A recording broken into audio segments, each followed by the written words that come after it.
मैंने एक बाल्टी पानी कीचड़ में डाली और एक अनंत जल स्रोत मिल गया जो कभी न सूखने वाला है। मैंने यूं ही कुछ बीज बंजर जमीन पर बिखेर दिए और तुरंत ही अनाज का पहाड़ काट लिया। ये दृश्य एक गुजरते हुए लड़के ने देख लिया। उसने सोचा कि मैं कोई दिव्य दूत हूँ जो धरती पर उतरा है और वह मेरी ओर घुटनों के बल गिरकर अपनी गंभीर रूप से बीमार माँ को बचाने की गुहार लगाने लगा। उसकी मातृभक्ति देखकर मैंने उससे एक गाय तैयार करने को कहा। माइनक्राफ्ट में दूध सब बीमारियां ठीक कर देता है। शुक्रिया, मैं आपके लिए गाय ढूंढूंगा, लड़का चिल्लाया। कुछ और चाहिए? क्या डोरी है? मुझे मछली पकड़ने की छड़ी बनानी है। मुझे सिलास कहो। ठीक है, पर सिलास, नदियां तो सूखी हैं, मछली कहाँ पकड़ेंगे? मैंने पानी के गड्ढे को देखकर मुस्कुरा दिया। चिंता मत करो, भले ही इसमें मछलियां ना हो, मैं फिर भी उन्हें पकड़ सकता हूँ। मुझसे विदा लेने के बाद लड़का आर्थर दौड़ता हुआ ओक हेवन वापस गया, लेकिन वहां जाकर अपने जैविक पिता जॉन से जबरदस्त पिटाई खा बैठा। तू नालायक, घर के काम में मदद नहीं करता और इधर उधर भागता फिरता है। तुझे पता नहीं तेरी माँ बहुत बीमार है? पिटाई से आर्थर को बहुत अन्याय महसूस हुआ और वह जल्दी से चिल्लाया, मारिए मत। पिताजी, मुझे माँ को बचाने का तरीका मिल गया है। आसपास की हवा एकदम ठहर सी गई। तुम्हें किसने बताया? काले जंगल में रहने वाले बड़े भाई ने कहा था। उन्होंने कहा कि अगर हमारे पास एक गाय हो तो माँ की बीमारी का इलाज हो सकता है। अप्रत्याशित रूप से ये खबर सुनकर जॉन उत्साहित नहीं हुए, बल्कि निराशा भरे भाव के साथ नीचे बैठ गए। यह इसलिए है क्योंकि तुम्हारा पिता अयोग्य है और तुम्हारी माँ की बीमारी का इलाज नहीं कर सकता, और अब मैं तुम्हारी भी रक्षा नहीं कर सकता। इस भयंकर अकाल के द्वार में, वीरान जंगल में कोई सामान्य इंसान कैसे रह सकता है? वो पूरी तरह से मान बैठे थे कि मैं एक दुष्ट जादूगर हूँ। आर्थर से ये चीजें मांगना निश्चित ही काले जादू का मूल्य था और इसका अंतिम उद्देश्य उसके बेटे को खाना ही होगा। जॉन ने अपनी लकड़ी की छड़ी फेंक दी, आर्थर को गले लगाया और फूट फूट कर रोने लगे। तुम्हारा पिता ही बेकार है, तुम घर पर ही रहो, मैं खुद ही मौत के हवाले होने जा रहा हूँ। अगली सुबह जल्दी मैं अपनी पत्तों की बिस्तर से जाग गया। मैंने दोनों हाथों से खाली हवा को पकड़ा। कुल्हाड़ी, आओ। एक पत्थर की कुल्हाड़ी अचानक हवा में प्रकट हो गई। मैंने कुल्हाड़ी घुमाई, हुप हुप, और पागलों की तरह अपने चारों ओर उगे ऊंचे ऊंचे पेड़ों को काटने लगा। लकड़ी इकट्ठा करते ही आर्थर हांफते हुए आया और मुझे रस्सी थमा दी। मेरे धन्यवाद कहने से पहले ही उसके पिता जॉन पीले चेहरे के साथ पीछे आए, हाथों में 2 मुर्गियाओं पकड़े हुए। जॉन पास आते ही घुटनों पर बैठ गया और मुर्गियाओं सिर के ऊपर उठा ली। लॉर्ड सिलास, यह तुच्छ व्यक्ति अपनी जान अपने बेटे की जान के बदले देने को तैयार है। ये मुर्गियां मेरी ओर से आपके लिए बलि और क्षमा याचना के रूप में है। मैं वहीं के वहीं स्तब्ध रह गया। ये क्या हो रहा है? जान के बदले जान बलि? क्या मैं कोई डरावना खलनायक बन गया हूँ? मैंने सिर घुमाकर धीरे से आर्थर से पूछा। तब जाकर मुझे समझ आया, बूढ़ा जॉन मुझे जंगली जादूगर समझता था। मैंने सिर पकड़ लिया। मैं स्टीव, एक सृष्टिकर्ता, जंगली राक्षस समझा जा रहा था। मैंने जॉन को उठाकर साफ किया कि मैं आदमखोर नहीं हूँ। 2 मुर्गियों को घूरते हुए मेरे दिमाग में एक साहसी विचार आया। चूंकि मुर्गियां यहाँ लाई जा चुकी हैं, तो क्यों न एक प्रयोग कर लिया जाए।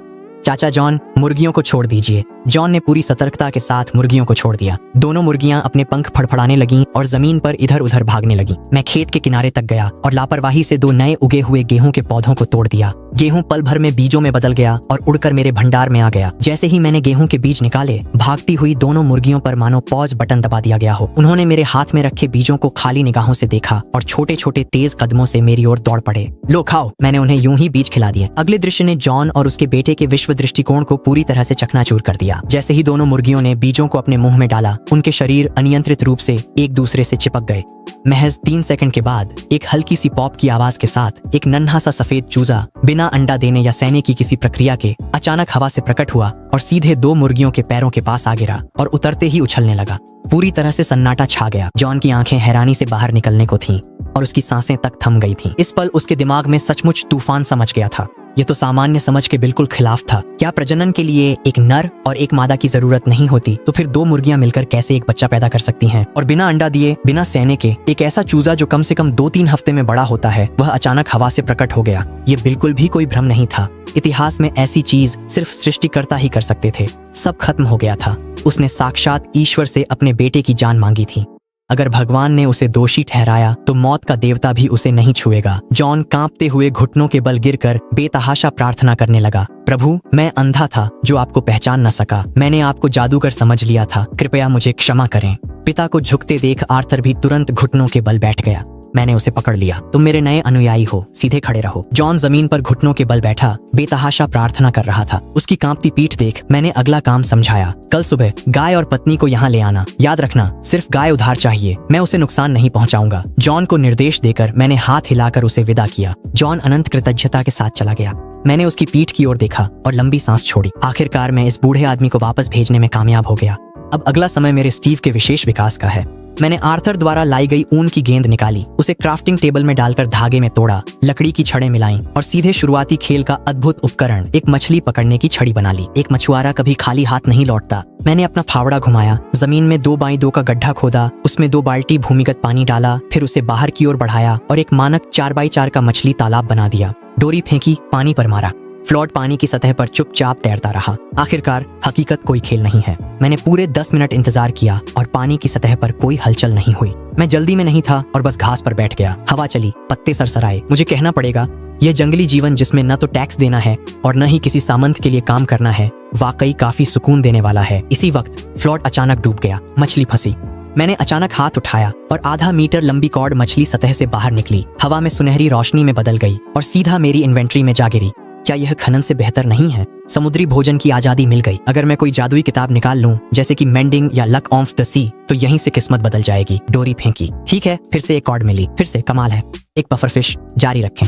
एक लकड़ी की छड़ी। मुझे इस बेकार चीज की क्या जरूरत है? मैं पूरी रात पानी के गड्ढे के पास मेहनत करता रहा, जबकि पहाड़ के नीचे ओक हेवन में सब कुछ उलट पुलट हो रहा था। जॉन रात भर दौड़कर एल्डर एल्डन के घर गया और गांव की इकलौती बूढ़ी पीली गाय उधार मांगने के लिए मुंह खोला। एल्डर एल्डन ने अपनी पाइप में कश लिया। उसकी भौहें गहराई से सिकुड़ी हुई थीं। अपनी जिंदगी का अधिकांश हिस्सा जी चुके एल्डर ने कौन सा तूफान नहीं देखा था। जब जॉन ने कहा कि पहाड़ पर एक दिव्य दूत सिलास आया है जो गेहूं को पकाने और हवा में से चूजे पैदा करने की शक्ति रखता है, तो एल्डर के मन में बस 2 शब्द आए, ठग आदमी। 3 महीने से भी ज्यादा समय से भीषण सूखा पड़ा हुआ था। अगर सच में कोई भगवान उतरता, तो क्या वह बस खेतों की फसलें सूखते और मरते हुए देखता रहता? यह निश्चित रूप से बाहर से आया कोई घुमंतू ठग था जो चालबाजी कर रहा था। लेकिन जॉन की लाल आंखें देखकर एल्डन समझ गया कि उसे समझाना बेकार है। उसने अपनी आंखें घुमाईं और गाय उधार देने के लिए मान गया, लेकिन शर्त रखी कि वह खुद भी कल सुबह साथ जाएगा। जॉन को भेजने के बाद एल्डन ने तुरंत अपने दोनों हट्टे कट्टे बेटों को अपने पास बुलाया। उसकी आंखों में अब सख्ती थी। कल सुबह मैं उनके साथ जाऊंगा। तुम रास्ते में निशान छोड़ते जाना और चुपचाप पीछे पीछे आना। जैसे ही मैं इशारा करूं, तुम दौड़कर उस ठग को पीट डालना। दोनों बेटों ने अपनी उंगलियां चटकाईं। उनके चेहरे पर दरिंदगी थी और वे मान गए। अगले दिन सुबह होते ही जॉन की पत्नी मैरी की तबीयत अचानक और बिगड़ गई।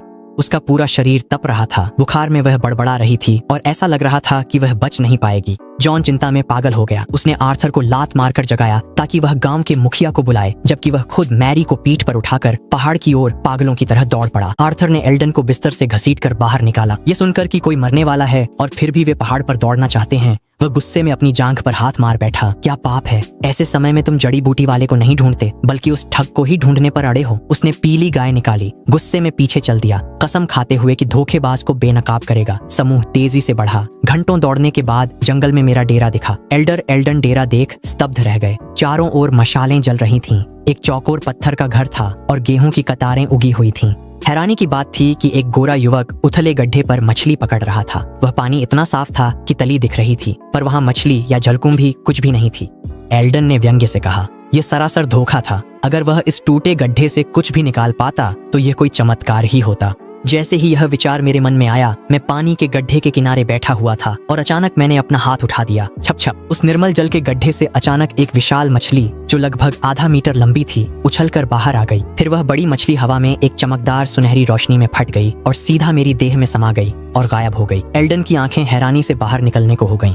उसके पैर कांपने लगे, दिल जोर जोर से धड़कने लगा और उसके दिमाग में बस एक ही विस्फोटक विचार रह गया, एक चमत्कार। ये सचमुच एक चमत्कार है। मैंने अपनी इन्वेंट्री में अतिरिक्त कॉड मछली को देखा और निराशा में आह भरी। रात भर फिशिंग के बाद मेरी inventory cod, puffer fish, salmon और कटोरे, बोतलें, मकड़ी के जाले जैसी चीजों से भर गई। एक भी हड्डी नहीं गिरी। जादुई किताब तो दूर की बात है। जैसे ही मैं शिकायत कर रहा था, पीछे से आर्थर की बेचैन आवाज आई, बॉस, मेरी माँ मर रही हैं, कृपया जल्दी से उन्हें बचाइए। मैंने पीछे मुड़कर देखा। जॉन हांफते हुए आया। उसकी पीठ पर एक दुबली पतली कमजोर महिला थी। उनके पीछे एल्डर एल्डन चल रहे थे जो गाय को लेकर आ रहे थे। मैंने सिर हिलाया, एक लोहे की बाल्टी निकाली और उस बूढ़ी पीली गाय के पास चला गया। ध्यान से देखने पर मैं थोड़ा हैरान रह गया। ये गाय तो नर है। खैर, कोई बात नहीं। एमसी के नियमों में गाय तो बस गाय होती है। यहाँ नर और मादा में कोई फर्क नहीं है। मैंने खाली लोहे की बाल्टी पकड़ी, उसे सांड के पेट के नीचे लगाया और मन ही मन बोला, यूज करो। अगले ही पल सांड के पेट के नीचे से दूधिया सफेद दूध फव्वारे की तरह निकल पड़ा और पल भर में पूरी लोहे की बाल्टी भर गई। वह बूढ़ी पीली गाय तो हिली तक नहीं। उसे बिल्कुल भी नुकसान नहीं हुआ। संतुष्ट होकर मैं लोहे की बाल्टी लेकर पलटा, लेकिन यह नहीं देखा कि मेरे पीछे खड़े कई लोगों के जबड़े तो लगभग जमीन से टकरा गए थे। सांड से दूध निकालना एक बात थी, लेकिन असली बात तो वह लोहे की बाल्टी थी। उसमें ठीक 1 घन मीटर दूध था। 1 घन मीटर तरल का वजन 1 टन होता है। मैंने 1 टन की लोहे की बाल्टी को एक हाथ से ऐसे उठा लिया जैसे कोई लकड़ी का बियर मग उठा रहा हो। आर्थर मेरे बगल में घबरा कर निकल गया और मुझे ऐसे देख रहा था जैसे कोई राक्षस देख रहा हो। अपनी पत्नी को नीचे लिटा दो, वह यह बाल्टी भर दूध पीने के बाद ठीक हो जाएगी। मैंने पास के पत्तों के बिस्तर की ओर इशारा किया। जॉन ने जल्दी से मैरी को सीधा लिटा दिया। उस टन दूध को पकड़े हुए मैं दुविधा में पड़ गया। मैं इसे कैसे पिलाऊं? खेल में, आप इसे खुद ही पी लेते हैं। किसी और को पिलाना पहली बार है। मैंने एक लकड़ी का कटोरा निकाला, उसमें दूध भरा और जॉन से उसे पिलाने को कहा। मैरी ने दूध पी लिया, लेकिन कोई प्रतिक्रिया नहीं हुई। शायद लकड़ी का कटोरा बेकार है, उसे बोतल से सीधे पीना होगा। नहीं, सीधे बाल्टी से ही पीना होगा। आंटी मैरी, अगली बार कोई दिक्कत हो तो बस छोटी उंगली हिला देना। मैरी ने धीरे से सिर हिलाया। मैंने दूध की बाल्टी उसके होठों से लगा दी। फिर एक ऐसा दृश्य दिखा जिसने भौतिकी को चुनौती दी। लोहे की बाल्टी में दूध के लिए मुझे बिल्कुल भी कोण झुकाने की जरूरत नहीं पड़ी। दूध सीधे बाल्टी की दीवार पर चढ़ गया और लगातार मैरी के गले में बहता चला गया। पूरा 1 घन मीटर दूध कुछ ही पलों में उसके सूखे पेट में चला गया। हैरानी की बात है कि उसका पेट बिल्कुल भी फूला नहीं। जैसे ही दूध खत्म हुआ, मैरी के चेहरे पर दर्द का भाव चमत्कारी रूप से गायब हो गया और उसके पीले कागज जैसे गालों पर जल्दी ही गुलाबी रंग लौट आया। उसने अपनी आंखें खोली, मुझे आभार भरी मुस्कान दी, फिर सिर झुकाया और गहरी थकी हुई नींद में चली गई। बिल्कुल सही, दूध सभी नकारात्मक स्थिति प्रभावों को दूर कर देता है, यहाँ तक कि लाइलाज बीमारियां भी एक ही झटके में मिट सकती हैं। इस समय का फायदा उठाकर मैंने ध्यान से उन 2 अन्य लोगों को देखा जो साथ आए थे। बुजुर्ग एल्डन उत्साह से कांप रहे थे और वहाँ एक छोटी लड़की भी थी जो सेम के पौधे जैसी दुबली थी, जॉन के पीछे छुपी हुई थी। वह आर्थर की छोटी बहन लिली थी। इस सूखी सिमट्टी सी लड़की को देखकर मैंने यूं ही अपनी इन्वेंट्री से दर्जन भर से ज्यादा बड़े लाल सेब निकाले और उसके हाथों में थमा दिए। छोटी लड़की चौंक गई और उसका चेहरा शर्म से लाल हो गया। दूध का अच्छा असर देखकर मैंने और बाल्टियां उधार लीं और सबके लिए 1-1 बाल्टी दूध डाल दिया। तुरंत ही सभी के छुपे हुए जख्म और पुरानी बीमारियां पूरी तरह ठीक हो गईं। एल्डन अपने पैरों को मलते हुए खुशी से रोने लगे। उन्होंने झुककर प्रणाम किया और बोले, हे प्रभु, इस तुच्छ व्यक्ति की प्रार्थना सुने और हमारे गांव को बचाने का रास्ता दिखाएं। वह घुटनों के बल गिरने ही वाले थे। मैंने उन्हें ऊपर खींच लिया। वह बूढ़ा मेरे अनंत जलकुंड को घूरता रहा। मैं समझ गया था कि वह क्या कहेंगे। इन दिनों में पानी की कमी जानलेवा है। तुम पानी की भीख मांग रहे हो, है ना? मेरे पीछे आओ। मैं समूह को ओखेवन की ओर ले गया। पूरी रात मछली पकड़ने के बाद मैं लगातार 4 बार लेवल अप हुआ और अब मैं लेवल 8 पर हूँ। मेरी गतिविधि की सीमा सीधे 2187 मीटर तक बढ़ गई है। हम जंगल में 1 किलोमीटर से ज्यादा चले और आखिरकार मैंने सामने अदृश्य हवा की दीवार को छू लिया। आइए यहीं रुकते हैं। मैंने अपनी इन्वेंट्री से एक पानी की बाल्टी निकाली, उसे हवा की दीवार के पास रखा और पानी को जमीन पर डाल दिया। एक जादुई दृश्य घटित हुआ। पानी की धार अचानक हवा में प्रकट हुई, ढलान के दोनों ओर बहती रही, लगातार और कभी न सूखने वाली। एल्डन उस कभी न खत्म होने वाले जलस्रोत को देखकर उसकी आंखें चमक उठीं। वह इतना उत्साहित हो गया कि ठीक से बोल भी नहीं पाया, लेकिन वह बार बार गांव की दिशा में देखता रहा। साफ तौर पर हैरान था कि मैं पानी सीधे गांव में क्यों नहीं डाल देता। मैं भी गांव जाना चाहता हूँ, लेकिन हालात इसकी इजाजत नहीं देते। मैंने एक आह भरी, क्या मेरे स्वामी को कोई कठिनाई है? एल्डन ने सावधानी से पूछा। मैंने मन ही मन सोचा, ये बात तो मुझे कभी न कभी समझानी ही पड़ेगी। क्यों न अभी ही थोड़ा बड़ा बन जाऊं। जैसे ही मैं इस सीमा से बाहर जाऊंगा कोई आपदा आ जाएगी। ध्यान से देखो। मैंने गहरी सांस ली और जानबूझकर हवा की दीवार के बाहर एक कदम रखा। जैसे ही मैं क्षेत्र से बाहर गया, असली दुनिया की जबरदस्त अस्वीकृति MC स्पेस के खिलाफ टूट पड़ी। धरती कांपने लगी, बहुत जोर से कांपने लगी। एक तेज भूकंप ने एल्डन को लड़खड़ाकर जमीन पर गिरा दिया। उसे डर के मारे महसूस हुआ कि उसके पैरों के नीचे की जमीन फट रही है। और भी डरावना था आसमान। असंख्य काले दरारें अचानक नीले आसमान में फैल गईं, जो पागलों की तरह पूरे आकाश में एक विशाल मकड़ी के जाले की तरह फैलती चली गईं। पूरा संसार ऐसा लग रहा था मानो अगले ही पल पूरी तरह चकनाचूर हो जाएगा। आसमान गिर रहा है, स्वर्गीय दंड उतर आया है। एल्डन डर से कांप उठा। उसकी पैंट गीली हो गई और वह पीछे रेंगने लगा। आर्थर ने मेरी जांघ पकड़ी और सिसकते हुए बोला, बॉस वापस आओ, सब मर जाएंगे। मैंने जल्दी से अपना पैर पीछे खींचा और एयर वॉल के अंदर लौट गया। कंपन तुरंत रुक गया और आसमान की काली दरारें इतनी तेजी से भर गईं मानो कुछ हुआ ही न हो। मैंने जमीन पर गिरे हुए लोगों की भीड़ की ओर देखा और कंधे उचका दिए। देखा, अगर मैं चला जाऊं तो यही होता है। मेरी शक्ति बहुत ज्यादा है, मृत्युलोक इसे सहन नहीं कर सकता। उस सुबह एल्डर एल्डन लगभग लुढ़कते और रेंगते हुए गांव वापस पहुंचा। घर घुसते ही उसकी रूह जैसे शरीर छोड़ गई। उसने पत्नी की बातें अनसुनी की और पत्नी द्वारा हाथ में पवित्र क्रॉस थमाने पर ही वह होश में आया। दुनिया खत्म नहीं हुई थी। देवता सच में अस्तित्व में है और मृत्युलोक को नष्ट होने से बचाने के लिए उस संत ने खुद को काले जंगल में कैद करना बेहतर समझा। ये सोचकर एल्डन के पूरे शरीर में सिहरन दौड़ गई और मेरे प्रति उसका आदर चरम पर पहुंच गया। तभी उसके 2 हट्टे कट्टे बेटे उत्साहित होकर अपने आत्मरक्षा के लोहे की नोक वाले लकड़ी के डंडे लेकर अंदर दौड़ते हुए आए। पिताजी, हम तैयार हैं, कब चलें उस ठग को पीटने? एल्डन ने डर के मारे 2 मीटर दूर तक अपनी दलियां थूक दी। उसकी पीठ पसीने से भीग गई। वह उछलकर खड़ा हो गया और अपने बड़े बेटे के सिर के पीछे जोरदार थप्पड़ मारा, जिससे वह वहीं आधा चक्कर घूम गया। उसकी पिटाई करोगे? वह तुम्हें अपनी पिटाई करने देगा? वह एक जीवित दिव्य दूत है। जो भी उसकी एक बाल को छुएगा मैं उसकी टांगें तोड़ दूंगा। पिटाई से दोनों बेटे हक्के बक्के रह गए, सिर पकड़कर दुखी नजरों से देखने लगे। क्या आपने ही तो कल रात हमें तैयारी करने को नहीं कहा था? चुप रहो, जाओ और गांव के सभी पुरुषों, महिलाओं और बच्चों को टाउन स्क्वायर में बुलाओ। मुझे एक बहुत बड़ी घोषणा करनी है। बुजुर्ग एल्डन ने अपना सिर काले जंगल की ओर घुमा लिया और बार बार क्रॉस का चिन्ह बनाते हुए प्रार्थना करने लगे। हे प्रभु दूत, हमें क्षमा करें। अज्ञानी निडर होते हैं, अज्ञानी निडर होते हैं। इधर जंगल के कैंप में मैं खाली नजरों से हाल ही में सामने आई नई क्राफ्टिंग रेसिपी को घूर रहा था। अभी अभी क्राफ्टिंग टेबल को देखते हुए मैंने सच में एक नई रेसिपी खोज ली। कैंप फायर, 3 लकड़ियां, 3 छड़ें, एक कोयले का टुकड़ा। मैंने तुरंत यह चीज बनाई और जमीन पर रख दी। एक लौ भड़क उठी और घना धुआं आसमान को चीरता हुआ ऊपर गया। मैंने उसे छूने के लिए हाथ बढ़ाया और सच में जलने जैसा एहसास हुआ। लौ मेरी हथेली पर चढ़ गई। इतनी जलन हुई कि दर्द होने लगा। मैंने जल्दी से आग बुझाने के लिए पूल में छलांग लगा दी। यह आसपास की घास जला सकता है और खास बात यह है कि मैंने कोनों पर कच्ची मछली फेंकी। कुछ ही मिनटों में डींग के साथ 4 पकी मछलियां बाहर आ गईं। ये फर्नेस से भी ज्यादा तेज है। और भी ज्यादा हैरान करने वाले कारनामे इसके बाद हुए। मैं एक बाल्टी पानी लेकर आया और उसे सीधे कैंप फायर के पास डाल दिया। जैसे ही पानी फैला वह वास्तव में अपने आप कैंप फायर को बाएं पास कर गया। मिट्टी के ब्लॉक्स से पानी को सीधे कैंप फायर के ऊपर डाला, जिससे आग पानी के नीचे भी तेजी से जलती रही। धुआं भी पानी की परत पार कर ऊपर उठ रहा था। जब तक पानी सीधे आग के केंद्र में न डालें, यह बुझ नहीं सकती। यह एक शानदार प्रकाश स्रोत और कुकर है जो भौतिकी को नजरअंदाज करता है। कमाल है। मछली पकड़ते रहो। मछली पकाने के लिए कैंप फायर होने से अब मैं पूरी तरह से प्रेरित था। मुझे जल्दी से जल्दी अनुभव इकट्ठा करके स्तर बढ़ाना था ताकि मैं जल्द ही अपनी सीमा गांव तक बढ़ा सकूं। इस समय ओक हेवन स्क्वायर में तेज धूप आसमान में चमक रही थी। गांव के सभी किसान गर्मी से पसीने पसीने हो रहे थे, फावड़े पकड़े हुए थे और शिकायत कर रहे थे। एल्डर एल्डन अपनी पाइप पीते हुए ने देखा कि सभी लोग आ चुके हैं। फिर वह उठे और अपना बड़ा हाथ हिलाया। झगड़ा बंद करो, मेरे पीछे आओ, हमारी जान बचाने के लिए पानी है। भीड़ तुरंत शोर मचाते हुए फूट पड़ी और बुजुर्ग के पीछे पीछे शान से उस जल स्रोत की ओर दौड़ पड़ी जिसे मैंने पीछे छोड़ा था। भीड़ में डिक्सन नाम का एक गांव का गुंडा पागलों की तरह गालियां दे रहा था।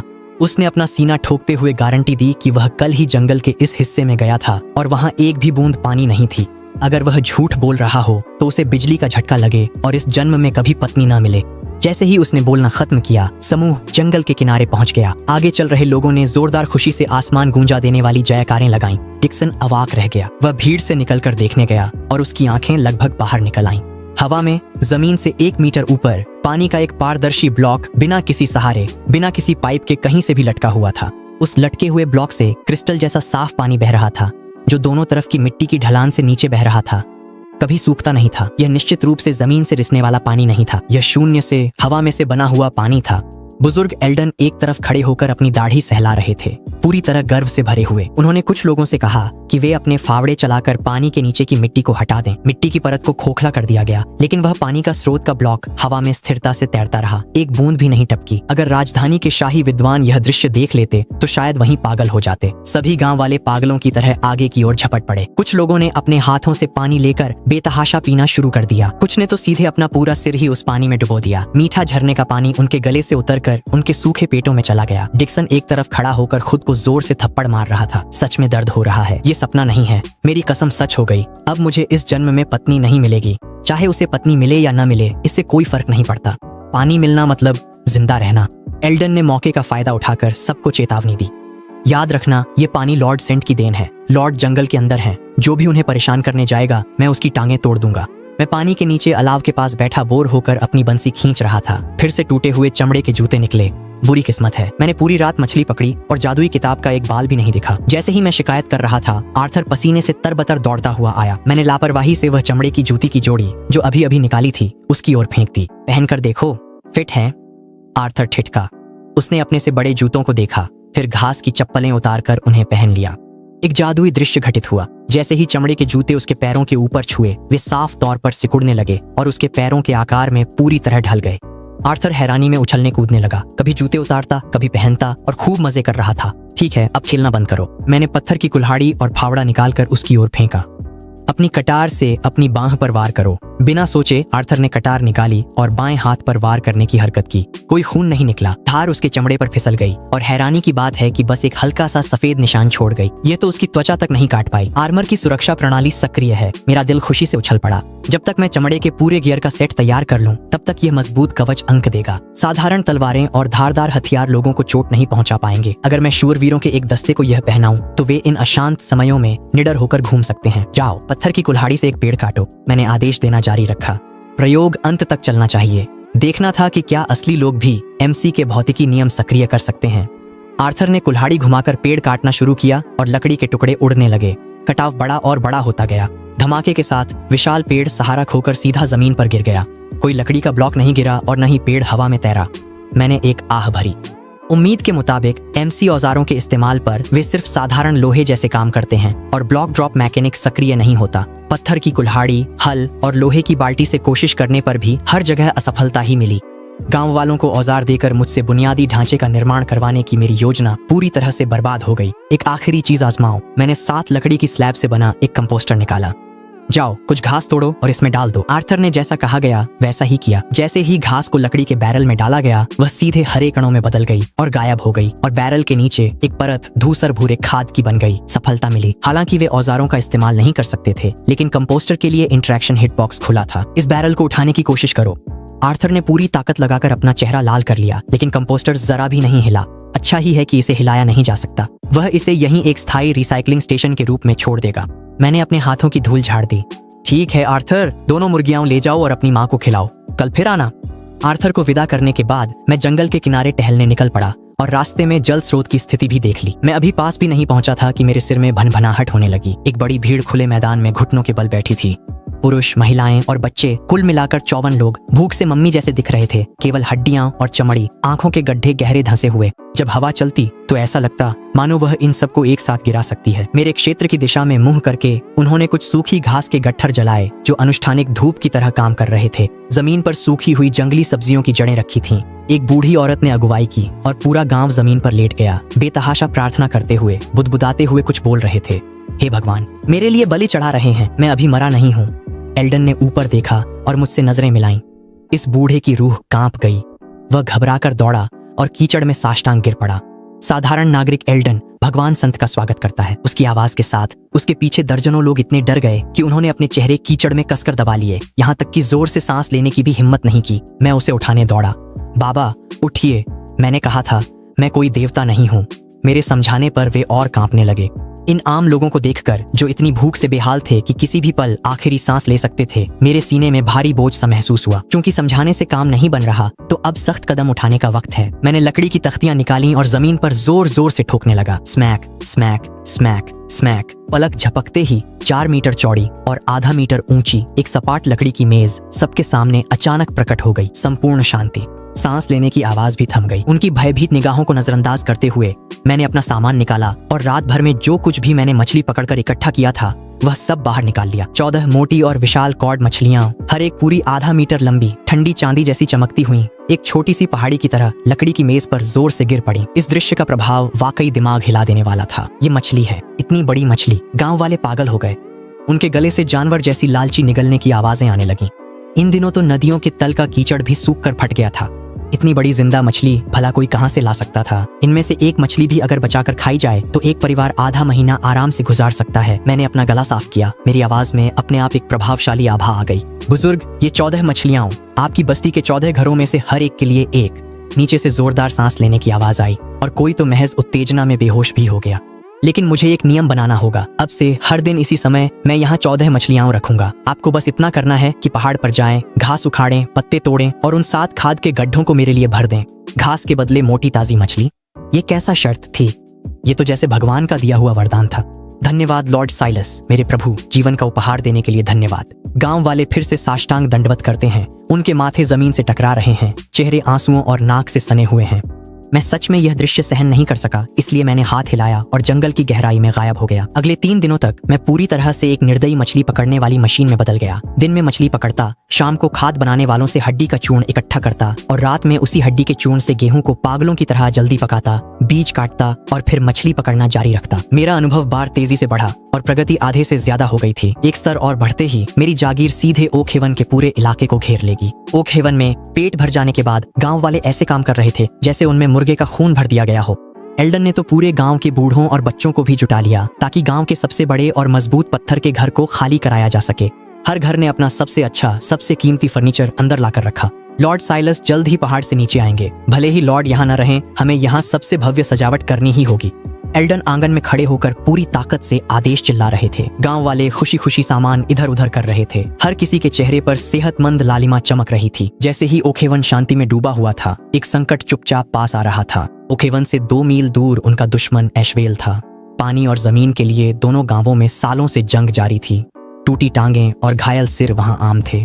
अब महान अकाल के दौरान एशवेल में भी बहुत पहले से पानी और खाना खत्म हो चुका था। गांव वाले रोज सूखी जड़ों को खोदकर खुद को जिंदा रखते थे। एशवेल में गैरेथ नाम का एक आलसी बदमाश था जो मरने का इंतजार कर रहा था। उस दिन गांव ने उसे खाना खोजने निकाल दिया। भूख से बेहाल होकर वह अनजाने में ओक हेवन की सीमा पर आ गया। ठंडी हवा बह रही थी। गैरेथ की कुत्ते जैसी नाक अचानक फड़क उठी। मांस की खुशबू थी। ये ताजे मछली के सूप की गहरी खुशबू थी। उसने अपने गले में उठती खट्टी डकार को निगला और खुशबू का पीछा करते हुए चुपके से ओक हेवन में घुस गया। अजीब, बहुत ही अजीब। गांव शांत था। कोई भी जंगली सब्जियां खोदने बाहर नहीं आया था। इसके अलावा खुशबू सिर्फ एक घर से नहीं आ रही थी। हर एक घर में मछली का सूप उबल रहा था। गैरेथ की आंखें जलन से लाल हो गईं। वह लगभग ईर्ष्या से पागल हो उठा। हमारा गांव भूख में पेड़ की छाल चबाता है, जबकि तुम ओक हेवन में रोज मछली मांस उड़ाते हो, क्यों? वह झुककर एक खाली झोपड़ी के पास गया और टूटा लकड़ी का दरवाजा लात से खोल दिया। छत से 2 बड़ी आधा मीटर की सूखी कॉड मछलियां लटक रही थीं। पास ही एक बड़ा मटका साफ और मीठे पानी से भरा था। गैरेथ दौड़ कर गया, लकड़ी का करछुल उठा, 3 कटोरे पानी गटक गया और तृप्ति की डकार ली। इसके बाद वह एक स्टूल पर चढ़ा, छत की बलियों से दोनों बड़ी मछलियां जोर से नोचकर नीचे उतारी और उन्हें अपने सीने से कसकर लगा लिया। मैं तो मालामाल हो गया।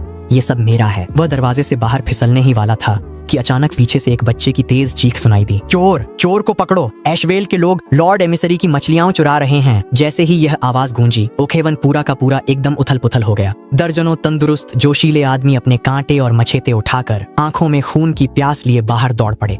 इसे काट डालो! कैसे हिम्मत की इसने लॉर्ड की मछलियां चुरा ली।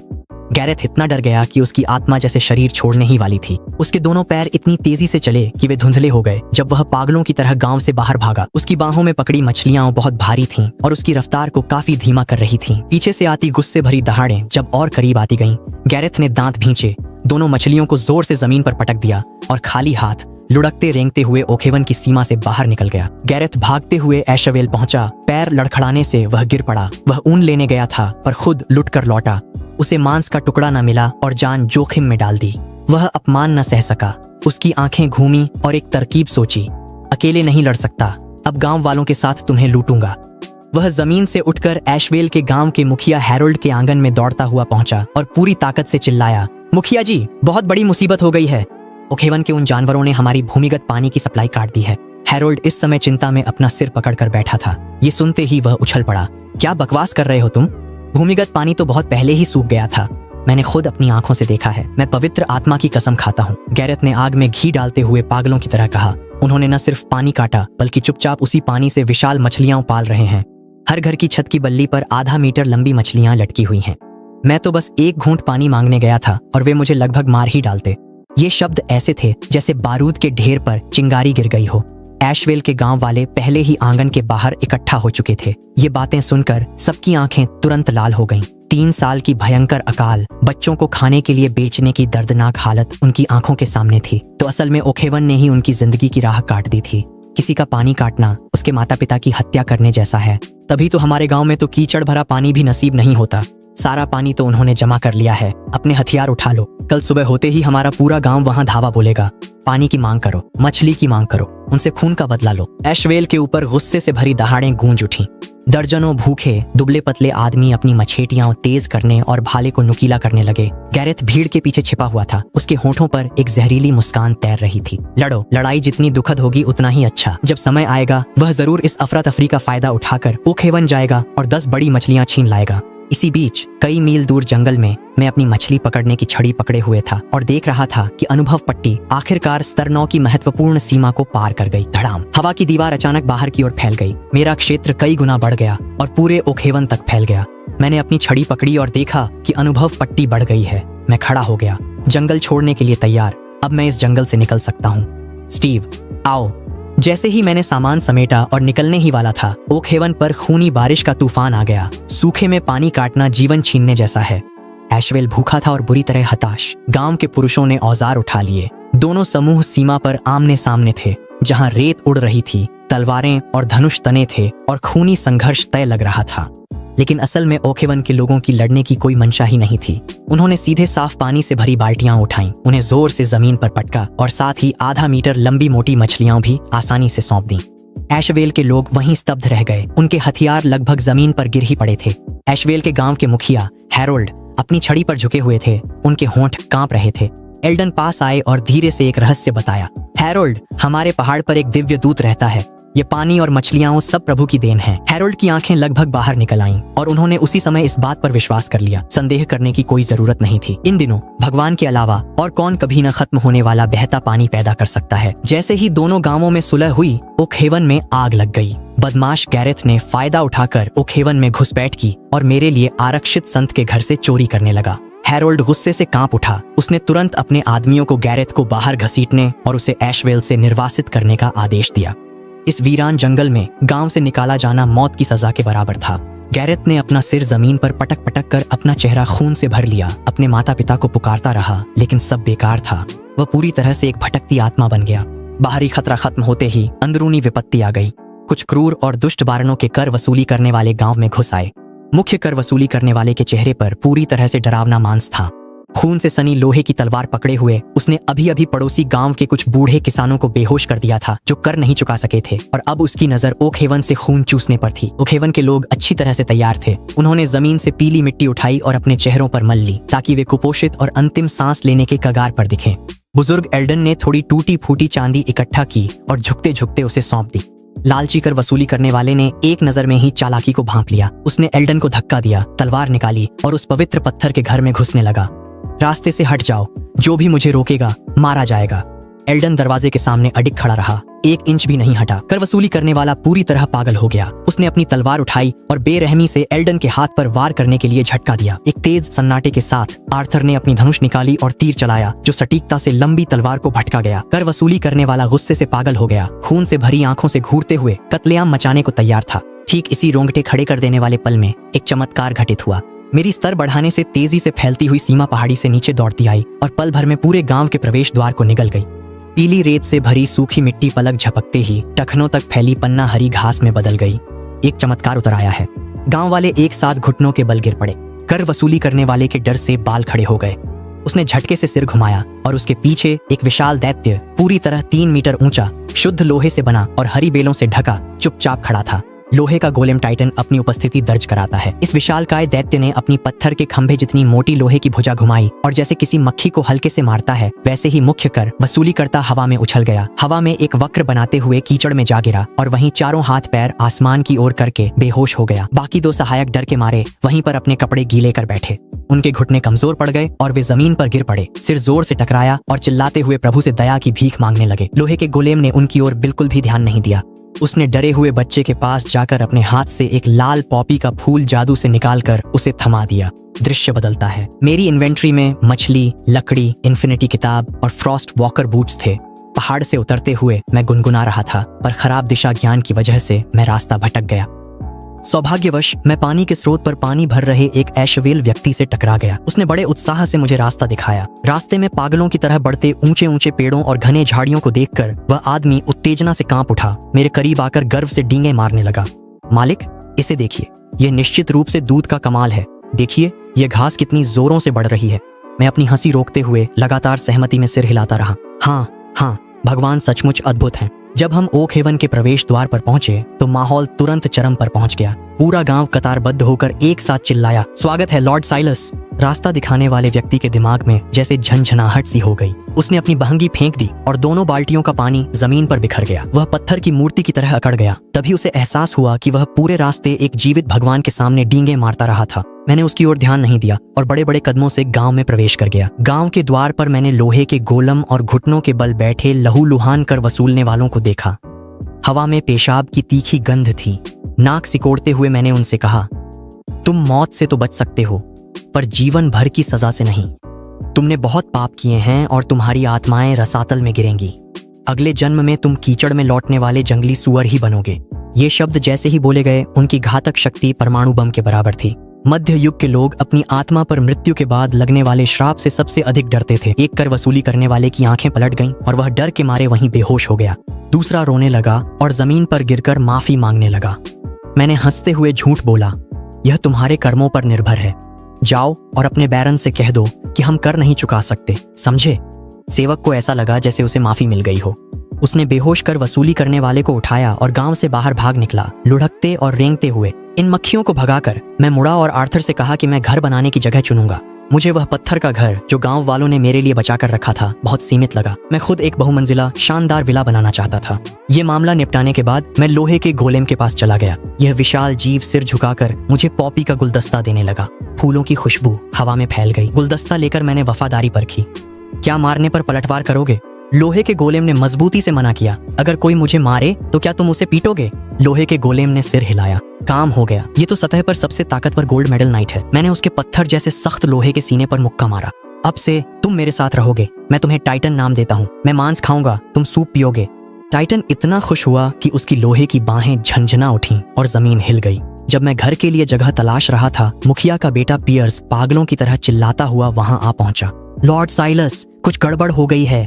मेरे सिर पर कुछ उग आया है। मैंने ध्यान से देखा और हंसी रोकना मुश्किल हो गया। उसके सिर पर अनपेक्षित रूप से एक चौकोर पारदर्शी पुआल की टोपी रखी थी। गांव वाले ने अपनी पेशा बदलकर किसान का काम अपना लिया था। मैंने अपनी जांघ थपथपाई।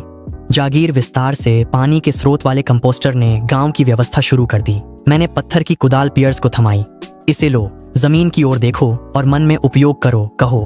पियर्स ने दोनों हाथों से कुदाल को कसकर पकड़ा। घबराहट के कारण उसके पसीने छूट रहे थे। उसने अपनी आंखें बंद कर लीं और बेतहाशा जोर लगाने लगा। तुरंत ही उसके सामने की जमीन एक साफ सुथरे खेत में बदल गई। कैसा महसूस हो रहा है? मैंने पूछा। मेरी थोड़ी सी ताकत खिंच गई, पियर्स ने हाँफते हुए कहा। फिर मैंने उसके हाथ में एक गेहूं का बीज रख दिया। उसने जो देखा था उसकी नकल करते हुए उसने कुशलता से जादुई गेहूं को जमीन में बो दिया। हरे गेहूं के पौधे तुरंत मिट्टी को चीरते हुए बाहर आ गए। कमाल है, अब खाने की समस्या पूरी तरह हल हो गई है। इतने सारे मजदूरों के साथ क्या मुझे अब खाने की कमी की चिंता करनी पड़ेगी? मैंने तुरंत पियर्स से कहा कि वह गांव के सभी लोगों को इकट्ठा करे। मर्द, औरतें और बच्चे सभी खुले मैदान में इकट्ठा हो गए। मैंने हाथ हिलाते ही मिट्टी के गड्ढे में 7 कंपोस्टर की एक कतार लगा दी। लाइन में लगो, एक एक करके गड्ढे में कूदो। मैं तुम्हें नई नौकरी दूंगा और पुआल की टोपी दूंगा। गांव वालों के चेहरे उत्साह से लाल हो गए। यह जादुई गेहूं बोने की पात्रता थी। बूढ़ा किसान ऑन्सवाल्ड सबसे पहले कूदा। एक पुआल की टोपी तुरंत उसके सिर पर आ गई और वह खुशी से वहीं उछल पड़ा। फिर उन्होंने एक एक करके कोशिश की।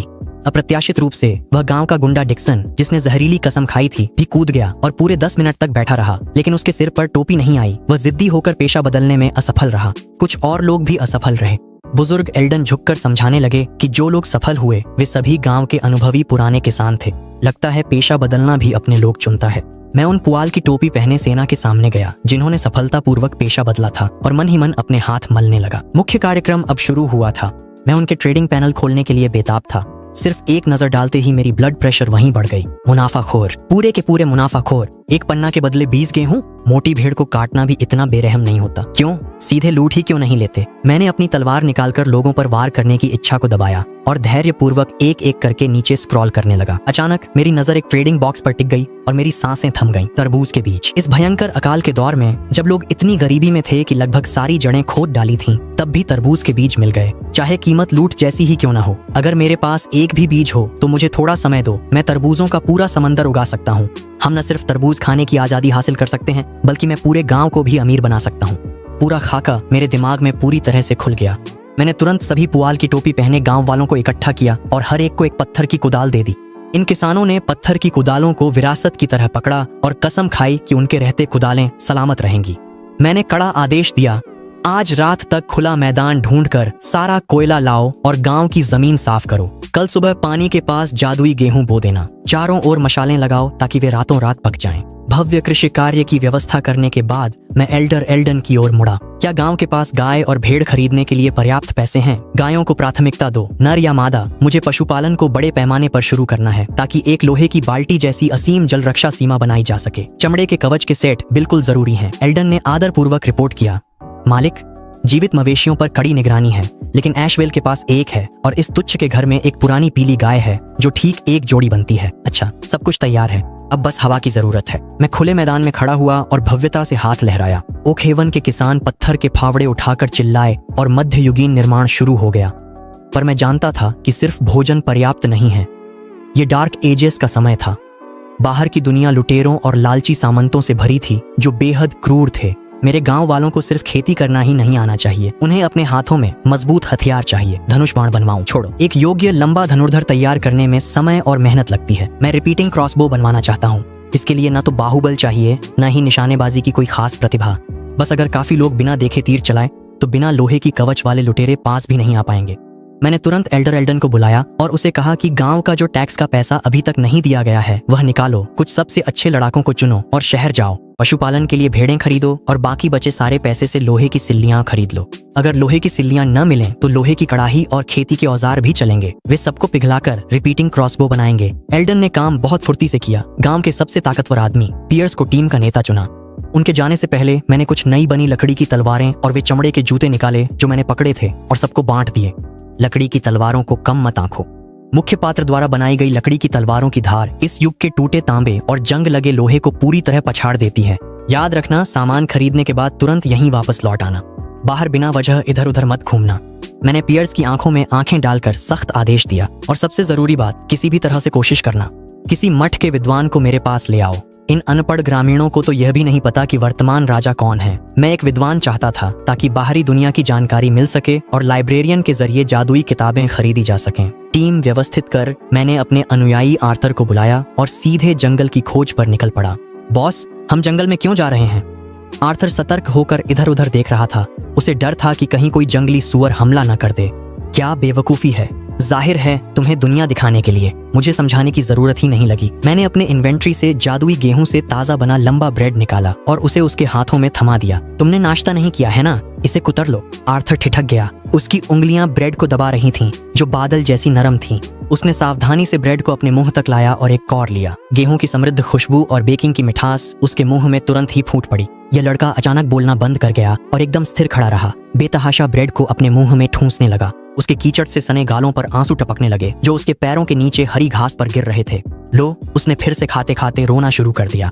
इस बेरहम दुनिया में भरपेट खाना किसी को जान देने पर मजबूर कर देता है। मैंने आह भरी और अपनी बची आधी ब्रेड उसे दे दी। बकवास बंद करो, तुम्हें बॉस के छोड़े हुए खाने को खत्म करना ही होगा। अगर तुम इसे नहीं खाओगे तो मेरी इज्जत नहीं रखोगे। आर्थर ने अपने आंसू पोंछे, ब्रेड को सीने से कसकर पकड़ लिया और कहा कि वह इसे अपनी बहन के लिए बचाएगा। हम दोनों आगे टहलते रहे। रास्ते में कीचड़ पर चलते हुए मैं एक 10 मीटर ऊंचे ओक के पेड़ पर चढ़ गया ताकि पक्षियों के अंडे चुरा सकूं और एक डाल पर खड़े होकर नजारे देखने लगा। देखा कि मैं नीचे नहीं उतर पा रहा हूँ तो मैंने सीधे लोहे की बाल्टी निकाल ली। ध्यान से देखो आर्थर, इस चाल को कहते हैं MLG वाटर बकेट। मैं कूदा और मांस के पेस्ट में बदलने से ठीक एक पल पहले मैंने अपने पैरों के पास पानी की बाल्टी फेंक दी। पानी के बहाव ने मुझे सहारा दिया। मैं पूरी तरह से सुरक्षित रहा। पेड़ पर ऊपर आर्थर की आंखें लगभग जमीन पर गिर पड़ी। नीचे उतरने के बाद मुझे एक पेड़ के नीचे एक लाल मशरूम भी मिला। अच्छी चीज है, ये मशरूम हाउस बनाने के लिए बेहतरीन निर्माण सामग्री है। मैंने इसे जल्दी से अपनी जेब में डाल लिया। जब आर्थर और मैं जंगल में खेल रहे थे, पियर्स की टीम असली नरक का सामना कर रही थी। वे मेरी सीमा छोड़कर महान अकाल की असली दुनिया में कदम रख चुके थे।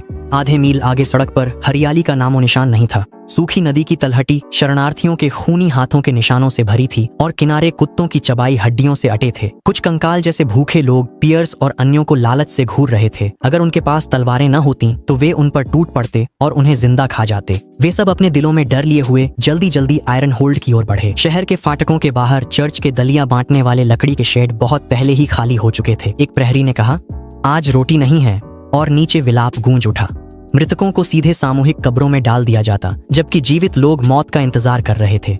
पियर्स और साथियों ने पहरेदारों को चांदी की रिश्वत दी और चुपके से शहर में घुस गए। उन्होंने रास्ते में हर किसी से पूछा कि क्या कोई मठ का विद्वान गांव में पढ़ाने चलेगा, खाना मिलेगा। पूछताछ करने पर पता चला कि शहर के विद्वान जैसे ही सुनते कि उन्हें शहर छोड़ना होगा, वे तुरंत साफ मना कर देते। शहर छोड़ना मतलब था जंगल में दंगाइयों के लिए चारा बन जाना। ऐसे में कौन जाने की हिम्मत करता। पियर्स और उसके साथी बेचैन थे। तभी उनका सामना सिटी गार्ड से हुआ। कप्तान गैविन ने तलवार निकालकर चिल्लाया, इन्हें काल कोठरी में डाल दो। पियर्स और उसके दोस्त सन्न रह गए। कौन जानता था कि उसके बगल में खड़े 2 गार्ड्स ने जब ध्यान से देखा तो डर के मारे उनकी हालत खराब हो गई। ये दोनों वही बदकिस्मत बैरन के सेवक थे जो 2 दिन पहले ऑक हेवन में टैक्स वसूलने गए थे और जिन्हें मेरी बातों के कारण अगले जन्म में जंगली सुअर बनने का श्राप मिला था। हे भगवान, मेरे पूर्वजों। गार्ड्स ने घबराकर गैविन का हाथ पकड़ धा और पियर्स को झुककर सलाम किया। माफ करें, आप आगे बढ़ें। मुसीबत टलने पर पियर्स ने भेड़ें और औजार खरीदे। विद्वान न मिलने पर उन्होंने शहर के बाहर शरणार्थी बस्तियों में किस्मत आजमाने का फैसला किया। शहर के बाहर शरणार्थियों के जमावड़े में गांव वाले कॉलिन ने सूखी नमकीन मछली उठाकर चिल्लाया, हम खाना देंगे, बस आप पढ़े लिखे विद्वान हो। भूख से तड़पते शरणार्थियों की भीड़, जिनकी आंखें हरी चमक रही थीं, रेंगते हुए आगे आई और खाना पाने के लिए विद्वान बनने का नाटक करने लगी। कॉलिन से यह देखा नहीं गया और उसने अपने हाथ की सूखी नमकीन मछली बांट दी। जैसे ही वे निराश होकर गांव लौटने की तैयारी कर रहे थे, एक कमजोर सा युवक जो लकड़ी की छड़ी के सहारे लंगड़ाता हुआ आगे बढ़ रहा था, सामने आया। उसका नाम एल्विन था, जो एक बदहाल मठ का विद्वान था। उसके पीछे पीछे एक हट्टा कट्टा टैटू वाला घुमंतू भाड़े का सिपाही ब्रॉन चल रहा था। मैं तुम्हारे साथ चलूंगा। भूख से बेहाल एल्विन ने मजबूरी में हामी भर दी। भर्ती के बाद पियर्स की टुकड़ी भेड़ों और नए लोगों को लेकर वापस निकल पड़ी। सूखी नमकीन मछली की गंध ने टकराव को पूरी तरह भड़का दिया था। सैकड़ों भूखे शरणार्थी उन 2 भेड़ों पर नजरें गड़ाए दस्ते के पीछे जॉम्बियों की तरह चल रहे थे। तभी भीड़ से एक निशान वाला गुंडा निकला और घुटनों के बल गिरकर दया की भीख मांगने लगा। वह एक निवाले के लिए गिड़गिड़ाते हुए और क्रॉस का चिन्ह बनाते हुए धीरे धीरे कॉलिन की ओर बढ़ने लगा। एल्विन ने खतरा भांपते हुए गरज कर कहा, सावधान रहो। चेहरे पर निशान वाला आदमी तुरंत उछल पड़ा। उसने अपनी कमर के पीछे से मल में सना हुआ एक तेज लोहे का टुकड़ा निकाला और सीधे कॉलिन के दिल की ओर वार कर दिया। तभी ब्रॉन ने बिजली की तरह झपटकर निशान वाले आदमी के पेट में ऐसा मुक्का मारा कि उसकी आंतें फट गईं। वह जमीन पर गिरा, तड़पा और दम तोड़ दिया। इस वार ने तुरंत मधुमक्खी के छत्ते जैसा हंगामा मचा दिया। उन्होंने किसी को मार डाला था। इन्हें मार डालो, भेड़ को पकड़ो और मांस खाओ। सैकड़ों भूखे शरणार्थी पूरी तरह पागल हो गए। पत्थर और जंग लगे चाकू उठाए, दांत और नाखून दिखाते हुए झपट पड़े। हर दिशा से लोग आ रहे थे। पियर्स, कॉलिन और बाकी लोग पीठ से पीठ सटाकर खड़े हो गए, एक सख्त घेरा बना लिया और अपनी लकड़ी की तलवारें पागलों की तरह घुमाने लगे। लकड़ी की तलवारें बेहद तेज थीं, एक के बाद एक लोगों को काटती जा रही थीं, लेकिन भूखे लोगों की तादाद बहुत ज्यादा थी। वे सबको मार ही नहीं सकते थे। शक्ति तेजी से खत्म हो रही थी और रक्षात्मक पंक्ति टूटने के कगार पर थी। प्रभु द्वारा दी गई जूते पहन लो। गांव वाले डिक्सन ने अपने पैरों से चमड़े के जूते उतारे और उन्हें ब्रॉन के हाथों में एक लकड़ी की तलवार के साथ थमा दिए। ब्रॉन हैरान रह गया। ये जूते उसके पैरों से एक पूरा साइज छोटे थे। जैसे ही उसके पैर जूतों से छुए, वे चमड़े के जूते जीवित होकर फैल गए और पैरों पर फिट हो गए। एक जादुई अवशेष। ब्रॉन दंग था। बिना सोचे चमड़े के जूते पहन और लकड़ी की तलवार लिए वह बाघ की तरह भीड़ में घुस गया। तेज हथियार जूतों पर वार करते रहे, पर उन पर एक निशान तक न पड़ा। ब्रॉन ने अकेले ही आधे से ज्यादा दबाव झेल लिया। इतना मारा कि वह खून से लथपथ हो गया। लेकिन भूखे लोगों की भीड़ बार बार लहरों की तरह आगे बढ़ रही थी। वे बहुत ज्यादा थे। कॉलिन और बाकी लोगों पर अनगिनत खूनी चीरे लगाए गए। उनके कपड़े फट गए, उनकी सारी ताकत खत्म हो गई और वे एक एक करके जमीन पर गिर पड़े। भूखे लोग पागलों की तरह हंसने लगे और अपनी कसाई की छुरियां उठा लीं। आज तुम सब यहीं रहोगे, हमारे राशन बनने के लिए। कड़कड़ाहट, कड़कड़ाहट। अचानक जमीन जोर जोर से कांपने लगी, जैसे कोई प्राचीन दैत्य पागलों की तरह दौड़ता हुआ पास आ रहा हो। भूखे लोग ठीक से खड़े नहीं रह पाए और एक एक करके जमीन पर गिर पड़े। ब्रॉन ने डर के मारे सिर घुमाकर देखा। दूर क्षितिज पर एक विशाल दैत्य जो पूरी तरह शुद्ध लोहे से बना था और जिसकी ऊंचाई 3 मीटर थी, भारी कदमों के साथ सब कुछ रौंदता हुआ आ रहा था। उसकी आंखों में क्रोध की लाल रोशनी चमक रही थी। वह बिल्कुल वही लोहे का गोलेम टाइटन था। जैसे ही वह क्षेत्र की सीमा पार कर गया, वह तुरंत उग्र हो गया। भूखे लोग कुछ समझ पाते उससे पहले ही टाइटन उनकी पंक्ति में घुस चुका था। उसकी मोटी शुद्ध लोहे की बाहें जोर जोर से झूलने लगीं और आगे दौड़ रहे 4-5 भूखे लोग सीधे हवा में उछाल दिए गए। हवा में ही उनकी हड्डियां पूरी तरह चकनाचूर हो गईं और वे फटे पुराने कपड़ों की तरह जमीन पर जोर से गिरे, तुरंत मारे गए। राक्षस है, भागो यहाँ से। भूखे लोगों का साहस टूट गया। वे चीखते हुए चारों ओर भागने लगे, लेकिन टाइटन के सामने भागना सिर्फ एक मजाक था। उसने एक विशाल कदम बढ़ाया और एक भूखे आदमी की छाती को एक ही पैर से कुचल दिया। एक थप्पड़ में आदमी और उसकी तलवार दोनों को मांस के पेस्ट में बदल दिया गया। बिल्कुल बिना किसी चाल के, सिर्फ शुद्ध कुचलने वाली ताकत। यह एक युद्ध मशीन थी जो सिर्फ कत्लेआम के लिए बनी थी। पल भर में कटे हुए अंग और टूटी हुई बाहें हर जगह बिखर गईं और खून ने बंजर भूमि को लाल कर दिया। बाकी बचे भूखे लोग अपने माता पिता को पुकारते हुए बिना कोई निशान छोड़े भाग गए। ब्रॉन डर के मारे बुरी तरह कांप रहा था। उसके हाथ की लकड़ी की तलवार खड़खड़ाती हुई जमीन पर गिर गई। ऐसे अजेय राक्षस के सामने उसमें अपनी तलवार निकालने की भी हिम्मत नहीं थी। खून से सना टाइटन ने अपना सिर घुमाया और ब्रॉन की ओर घूर कर देखा। टाइटन कोलोसस, उसे मत मारो, वह हमारे साथ है। डिक्सन, जो जमीन पर लकवाग्रस्त पड़ा था, घबराकर हाथ हिलाने और चिल्लाने लगा। टाइटन समझ गया और उसकी आंखों में जलती लाल रोशनी धीरे धीरे बुझ गई। वह अपने मांस के टुकड़ों से ढंके पैरों पर चलते हुए पियर्स और बाकी लोगों के पास गया। उनके शरीर पर पड़े घावों को देखकर टाइटन ने बेवकूफी से अपना लोहे का सिर खुजाया और अपनी मोटी लोहे की हथेलियों से हवा में ही कुछ नाजुक लाल अफीम के फूल जादू से बना दिए, जिन्हें उसने धीरे से उनके हाथों में रख दिया। ब्रॉन ने खून से भरा थूक निगला। उसकी दुनिया की सोच चकनाचूर हो गई थी। आखिर इन देहाती लोगों की पृष्ठभूमि क्या है? वह जिसे लॉर्ड साइलस कहते हैं, असल में वह कितना भयानक अस्तित्व है। इसी बीच ओक हेवन में मैंने अभी अभी एशवेल के प्रतिनिधि थॉमस का स्वागत किया था और उसके द्वारा लाई गई जिंदा गाय स्वीकार की थी। फिर एल्डर एल्डन के मुंह से मुझे एक बड़ी खबर सुनने को मिली। पड़ोसी कस्बे कैशिन में विद्रोही नेता को बैरन ने इतना मजबूर कर दिया था कि वह कल विद्रोह छेड़ने वाला था। यह महान अकाल के दौरान किसान विद्रोहों की पहली चिंगारी थी। मैंने तुरंत आदेश दिया कि ओक हेवन किसी भी हालत में विद्रोह में शामिल नहीं होगा, बल्कि ईमानदारी से खेती करेगा और विकास करेगा। हमारी छोटी सी ताकत और संसाधनों के साथ, जब हमारे पास एक भी चमड़े का कवच नहीं था, लॉर्ड के नियमित शूरवीरों के साथ हेडन से लड़ना तो सीधा मौत को बुलाना था। बुजुर्ग को विदा करने के बाद मैं आर्थर को बेस के किनारे ले गया ताकि अपनी एमसी बिल्डिंग स्किल्स दिखा सकूं। नंगे हाथों एक विशाल मशरूम हाउस उगाने की तैयारी में। कोई मायसीलियम और कोई पॉटजोल नहीं, मेरे लिए कोई समस्या नहीं। मैंने जमीन में 2 ब्लॉक गहरा गड्ढा खोदा, उसमें कूद गया और अपने सिर के ऊपर मिट्टी के ब्लॉक से खुद को अंदर बंद कर लिया, जिससे पूर्ण अंधकार का वातावरण बन गया। फिर मैंने पैरों के पास ताजा खोदा लाल मशरूम लगाया, बोन मील डाला और क्लिक किया। वूश! एक विशाल मशरूम उग गया जिसने मिट्टी को फाड़ दिया और मुझे अपनी छतरी के अंदर ढक लिया। आर्थर बाहर डर के मारे चिल्लाया। अपने नंगे हाथों से मशरूम की दीवार को खोदते हुए मुझे बाहर निकाल लिया। जब उसने देखा कि यह विशाल मशरूम विला अचानक हवा में प्रकट हो गया है, तो उसका जबड़ा लगभग जमीन पर गिर गया।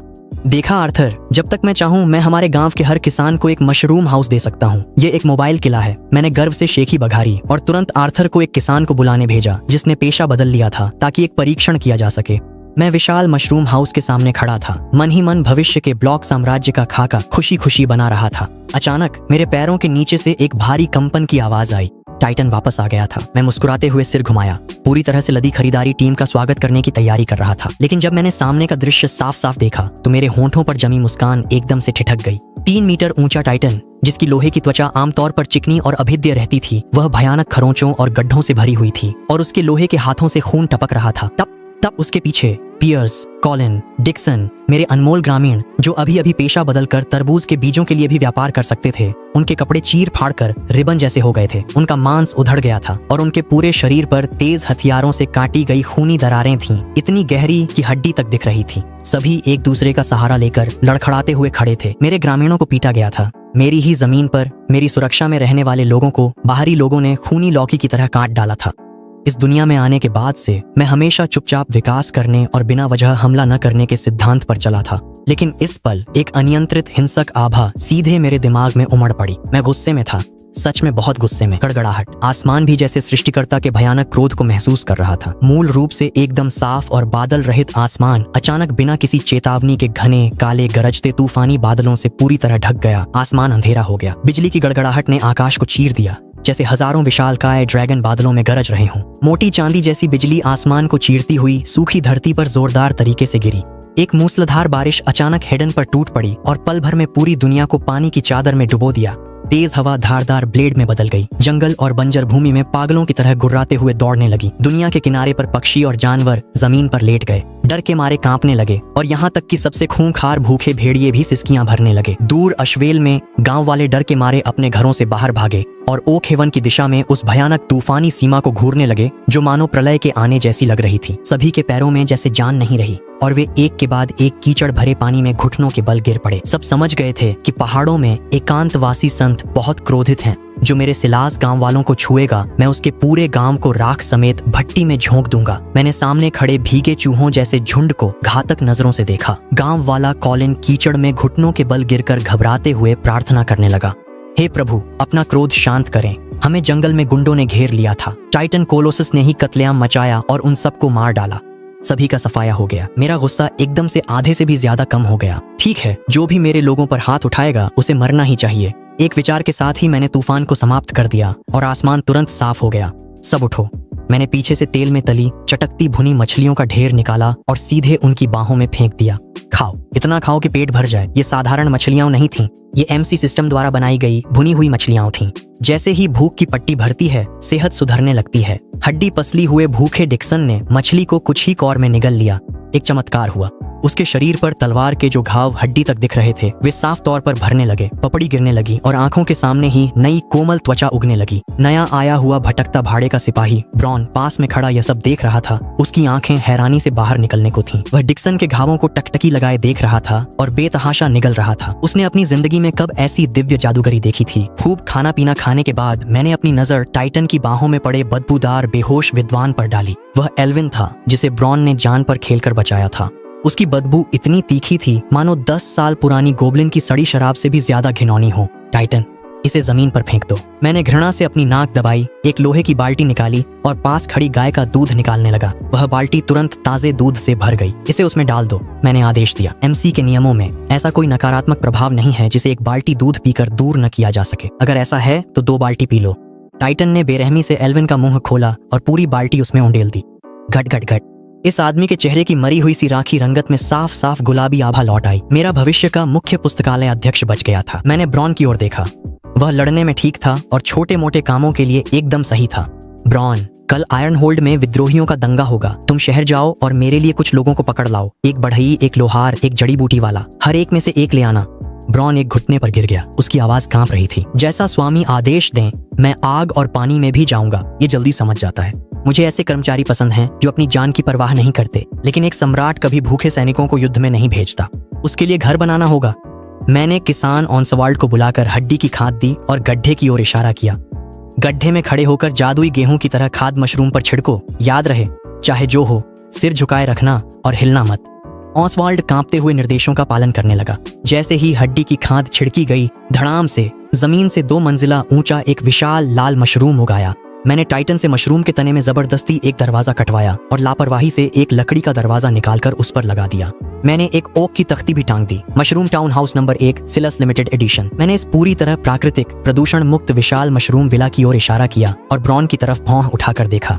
अब से यह तुम्हारा घर है। ब्रॉन उस विशाल लाल संरचना को खाली खाली नजरों से घूरता रह गया। उसकी आंखों के गड्ढे तुरंत लाल हो गए। इस अराजक दुनिया में जहां वह बेघर था और ठीक से खाना भी नसीब नहीं था, अब उसके पास सच में अपना खुद का घर था। वह जोर से घुटनों के बल गिर पड़ा। उसका माथा जमीन पर जोर जोर से टकराया। अब से ब्रॉन की यह तुच्छ जिंदगी प्रभु की है। शरणार्थियों को बसाने के बाद मैं मुड़ा और अपने ही पिछवाड़े में चला गया। पशुपालन शुरू करना जरूरी था। मैंने हाल ही में बटोरे गए अंडों की एक बड़ी मुट्ठी निकाली। उन्हें सहने की जहमत भी नहीं उठाई, बस उन्हें जमीन पर जोर जोर से फोड़ना शुरू कर दिया। धड़ाम धड़ाम धड़ाम अंडों के छिलके टूट गए और 1 दर्जन से ज्यादा चमकीले पीले चूजे सीधे बाहर निकल आए और इधर उधर दौड़ने लगे। मुख्य विशेषता है शारीरिक बल से जन्म देना, पूरी तरह असली। भेड़ों के बाड़े के पास मैंने लोहे की कैंची निकाली और इकलौती वयस्क भेड़ की ओर निशाना साधा। चटाक चटाक और सफेद ऊन गिरने लगी। मुझे बिस्तर बनाने के लिए बस 1 टुकड़ा ऊन और चाहिए था। मैं पास में खड़े मेमने को घूरता रहा। उसे तेजी से बड़ा करने के लिए बेतहाशा गेहूं खिलाता रहा। जल्दी बड़ा हो जा दोस्त, मैं सोने का इंतजार कर रहा हूँ। पशुओं का काम निपटाने के बाद मैंने ऊपर आसमान की ओर देखा। तारे बेहद चमकीले थे। मैं सोचता हूँ इस दुनिया में गहरा समुद्र और बाहरी अंतरिक्ष कैसे दिखते होंगे। मैंने एक खाली कांच की बोतल निकाली और पास के पानी के तालाब में सिर के बल कूद गया। मैंने बोतल का मुंह अपने मुंह की ओर किया और जोर से खींचा। कोई बुलबुले नहीं। सांस लेना आसान था। एमसी की तकनीकें मुझे कभी धोखा नहीं देती। एक खाली बोतल पानी के नीचे ऑक्सीजन दे सकती है। अगर मैं बाद में ब्लॉक्स बनाकर बाहरी अंतरिक्ष तक चला जाऊं तो क्या मैं एक कांच का गुंबद ले जाऊं तो बच सकता हूं? छोड़ो, कोई बात नहीं, मैं भटक रहा हूं। सबसे पहले मुझे अपने सामने वाले गांव को बड़ा और मजबूत बनाना है। अगले दिन आयरन होल्ड। शहर के बाहर डाकू उग्र थे और भीतर रहने वालों के दिलों में दहशत भर गई थी। वृद्ध वैद्य गिडियन पेड़ के नीचे औषधालय में बैठे मरीजों से भरी सड़कों को उदासी से देख रहे थे। जड़ी बूटियां खत्म थीं। यहाँ गरीबों के पास बस मरने के सिवा कोई रास्ता न था। तभी लेदर आर्मर पहने ब्रॉन तेजी से क्लिनिक में आया। सर, मेरे पास ऐसी दवा है जो मरे हुए को जिंदा कर दे। आपसे निवेदन है कि आप रिटायरमेंट से वापस आएं। गिडियन गुस्से में हंस पड़ा। हड्डियों पर मांस और मुर्दों को जिंदा करना? क्या यह योद्धा मेरा मजाक उड़ा रहा है? बिना बोले ब्रॉन ने खंजर निकाला।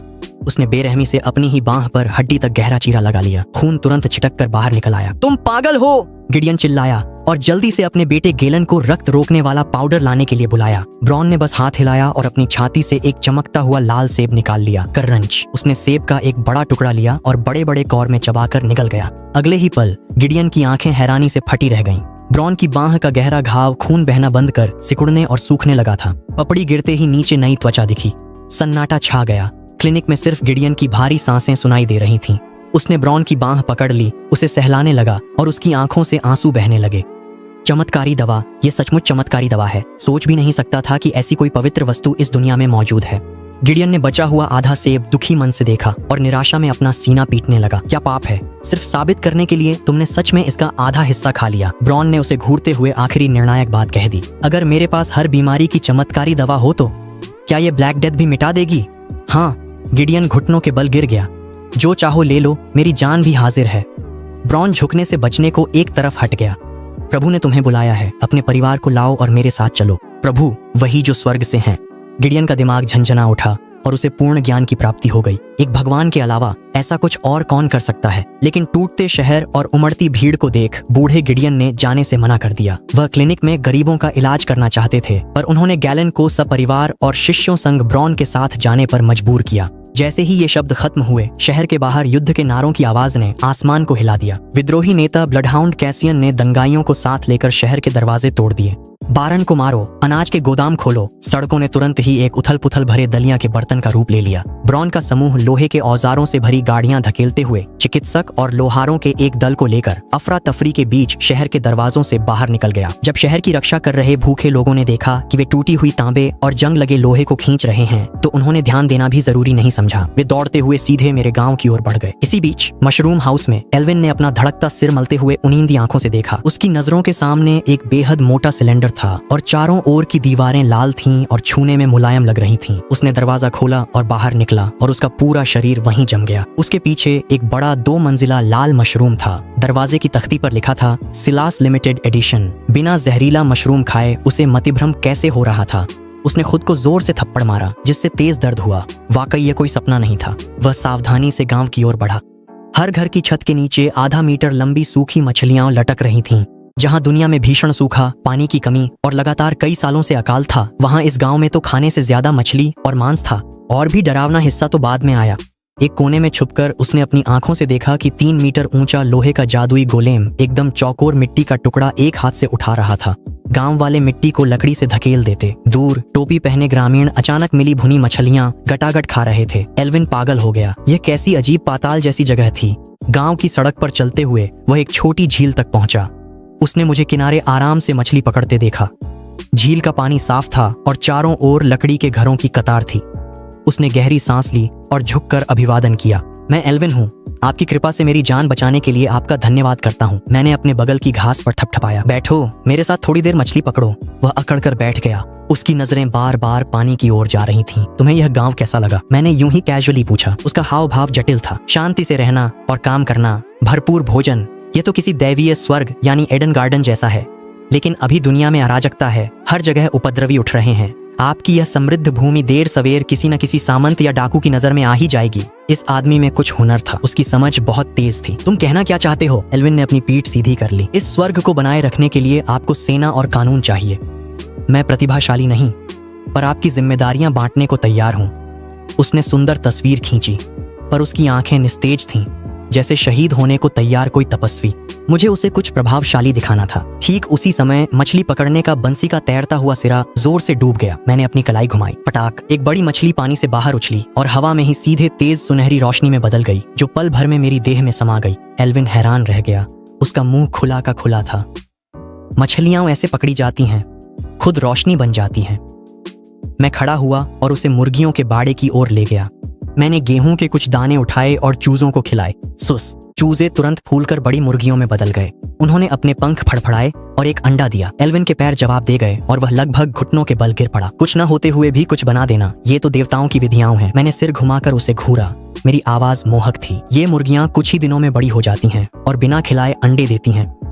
जब तक इनकी संख्या पर्याप्त है, दुनिया में कोई भी कभी भूखा नहीं रहेगा। मैंने इस दुनिया की ओर इशारा किया। क्या तुम मेरे साथ बिना भूख वाली दुनिया देखने चलोगे? तुम्हारा नाम इतिहास में अमर हो जाएगा। एक ऐसी दुनिया जहां भूख नहीं है। ये कुछ शब्द जैसे कोई भारी हथौड़ा एल्विन के दिल की घातक शांति को बेरहमी से तोड़ गए। उसकी आंखों में भेड़िए जैसी भूख दिखी। वह घुटनों के बल गिरकर मेरे पैर चूमने लगा और कांपती आवाज में बोला, स्वामी, मैं अपना जीवन और यह दुनिया आपको समर्पित करता हूँ। शीर्ष स्तर का गृह प्रशासन अधिकारी अब मेरी झोली में है। जैसे ही मैंने बड़ी तस्वीर पूरी की, गांव के प्रवेश द्वार से हलचल की आवाज आई। ब्रॉन लोगों को वापस ले आया था। गाड़ियों में लोहे के औजार भरे हुए थे। उनके पीछे सहमे हुए लोहार और चिकित्सक गैलन थे। मैं बड़े बड़े डग भरते हुए वहां गया। मुझे देखते ही लोहार घुटनों पर गिर पड़े। मैंने उन्हें देखा। क्रॉसबो बनाना किसे आता है? हमें आता है। लोहार डर गए कि देरी हुई तो उन्हें इस जगह से निकाल देंगे। कवच वो भी बना लेंगे। भाई, ये तो उस्ताद हैं। बारन सच में अपनी संपत्ति की बर्बादी कर रहा था। मैंने भीड़ की हलचल को शांत करने के लिए हाथ उठाया और घोषणा की, आने वाले उथल पुथल भरे समय में उपद्रवियों की संख्या बस बढ़ती ही जाएगी। मैं चाहता हूं कि आप हथियार उठाएं और अपनी रक्षा करें। लोहार अब तीर बनाने वाले और हथियार बनाने वाले बनेंगे। सभी को वेतन के साथ प्रशिक्षण मिलेगा। जैसे ही ये शब्द निकले, ओकहेवन के गांव वाले पूरी तरह से जोश में आ गए।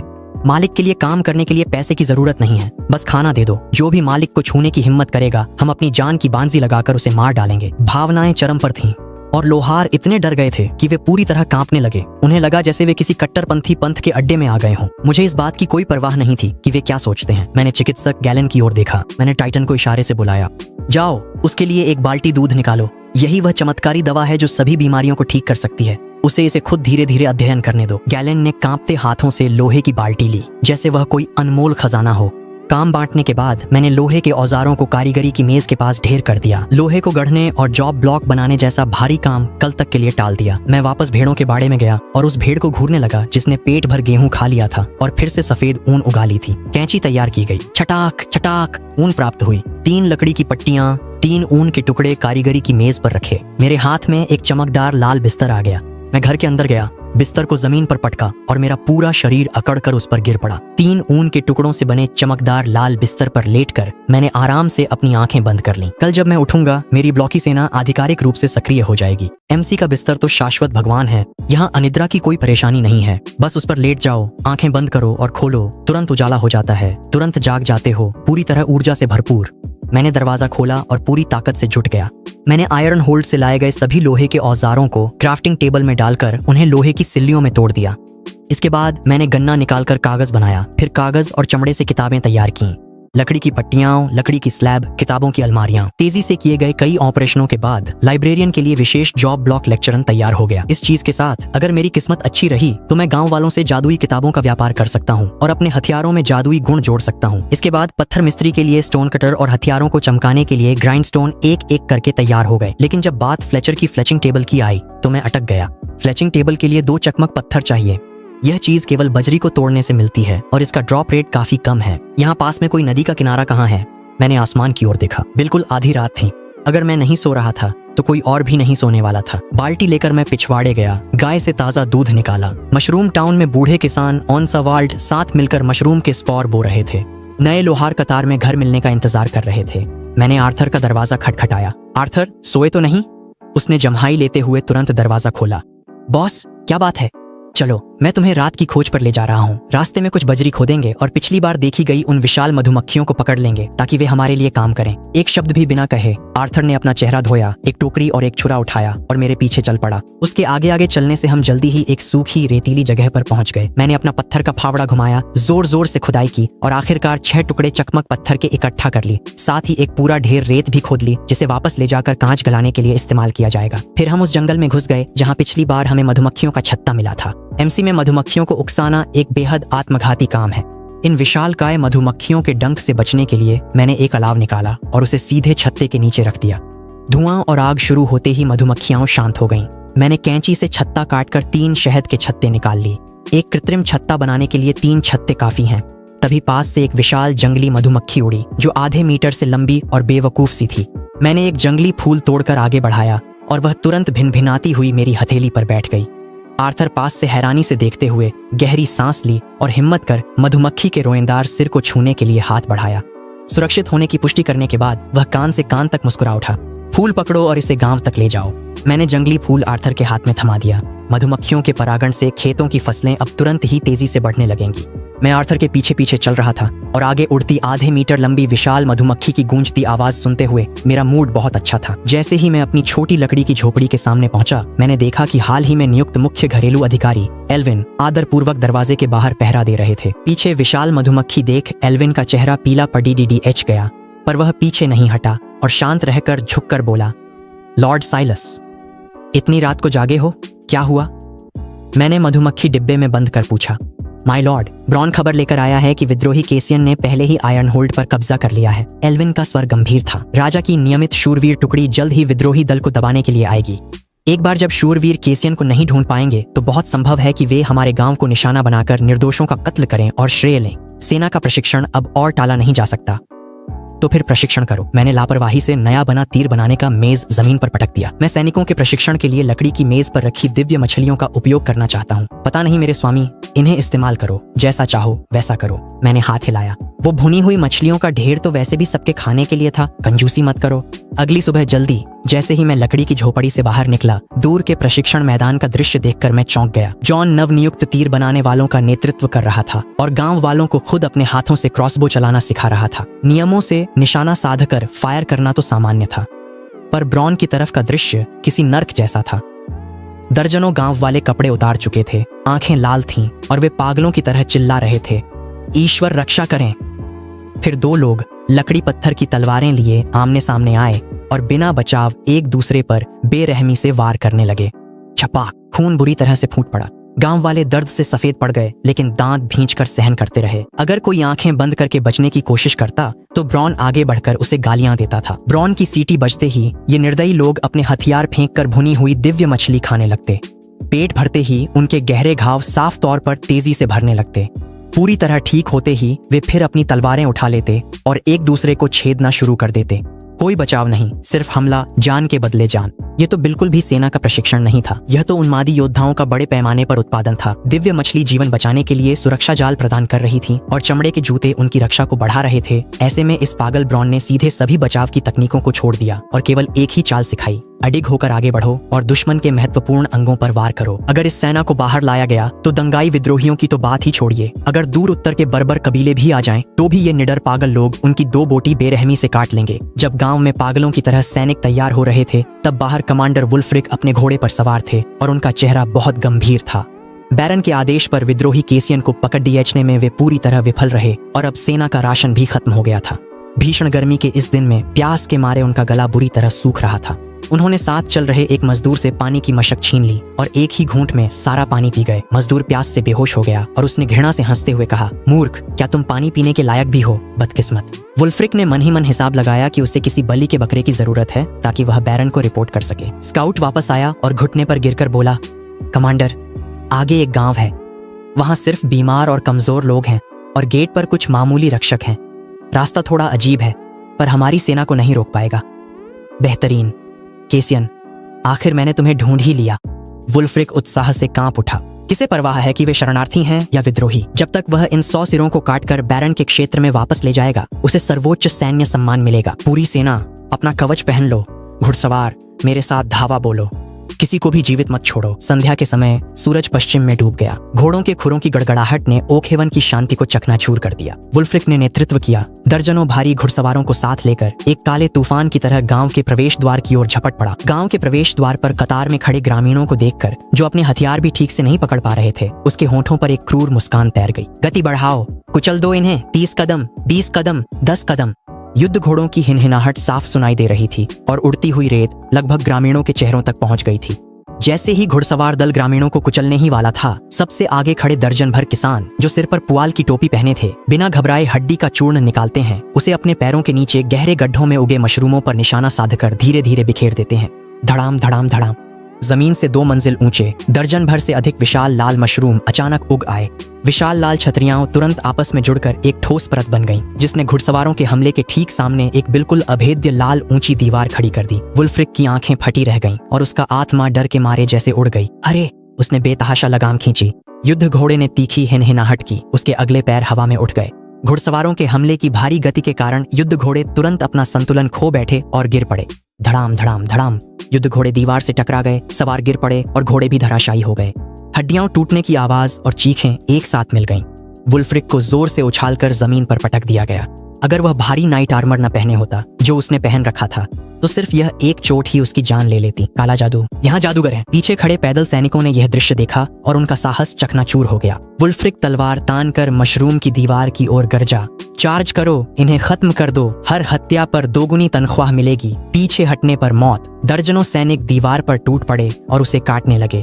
लाल मशरूम का मांस हर तरफ उड़ने लगा। मोटी मशरूम की दीवार में आखिरकार एक बड़ा छेद बना दिया गया। सैनिकों के जयकारे लगाने से पहले ही उन्होंने गड्ढे के पीछे एक भयानक दैत्य को खड़े देखा। एक पीला शरीर जो 3 मीटर से अधिक लंबा था और जिसकी भुजाएं पत्थर के खंभों जितनी मोटी थीं। लोहे का गोलेम टाइटन अपनी जगह पर मौजूद था। टाइटन मशरूम जैसी दीवार तोड़ घुसा और सैकड़ों दुश्मनों के सामने स्थिर खड़ा रहा। सन्नाटा छा गया। एक कांपते हुए तीरंदाज ने धनुष उठाकर ब्रॉन पर तीर चलाया। खनक, तीर सटीक रूप से ब्रॉन के लोहे के हेलमेट पर लगा। लोहे पर टकराने की एक तेज आवाज गूंजी और परिष्कृत स्टील का तीर तुरंत मुड़कर लहरियां हो गया और बेबस होकर जमीन पर गिर पड़ा। टाइटन गुस्से में था। वह अचानक अपने लंबे पैरों से आगे बढ़ा और एक उग्र भारी रथ की तरह दुश्मन की पंक्ति में घुस गया।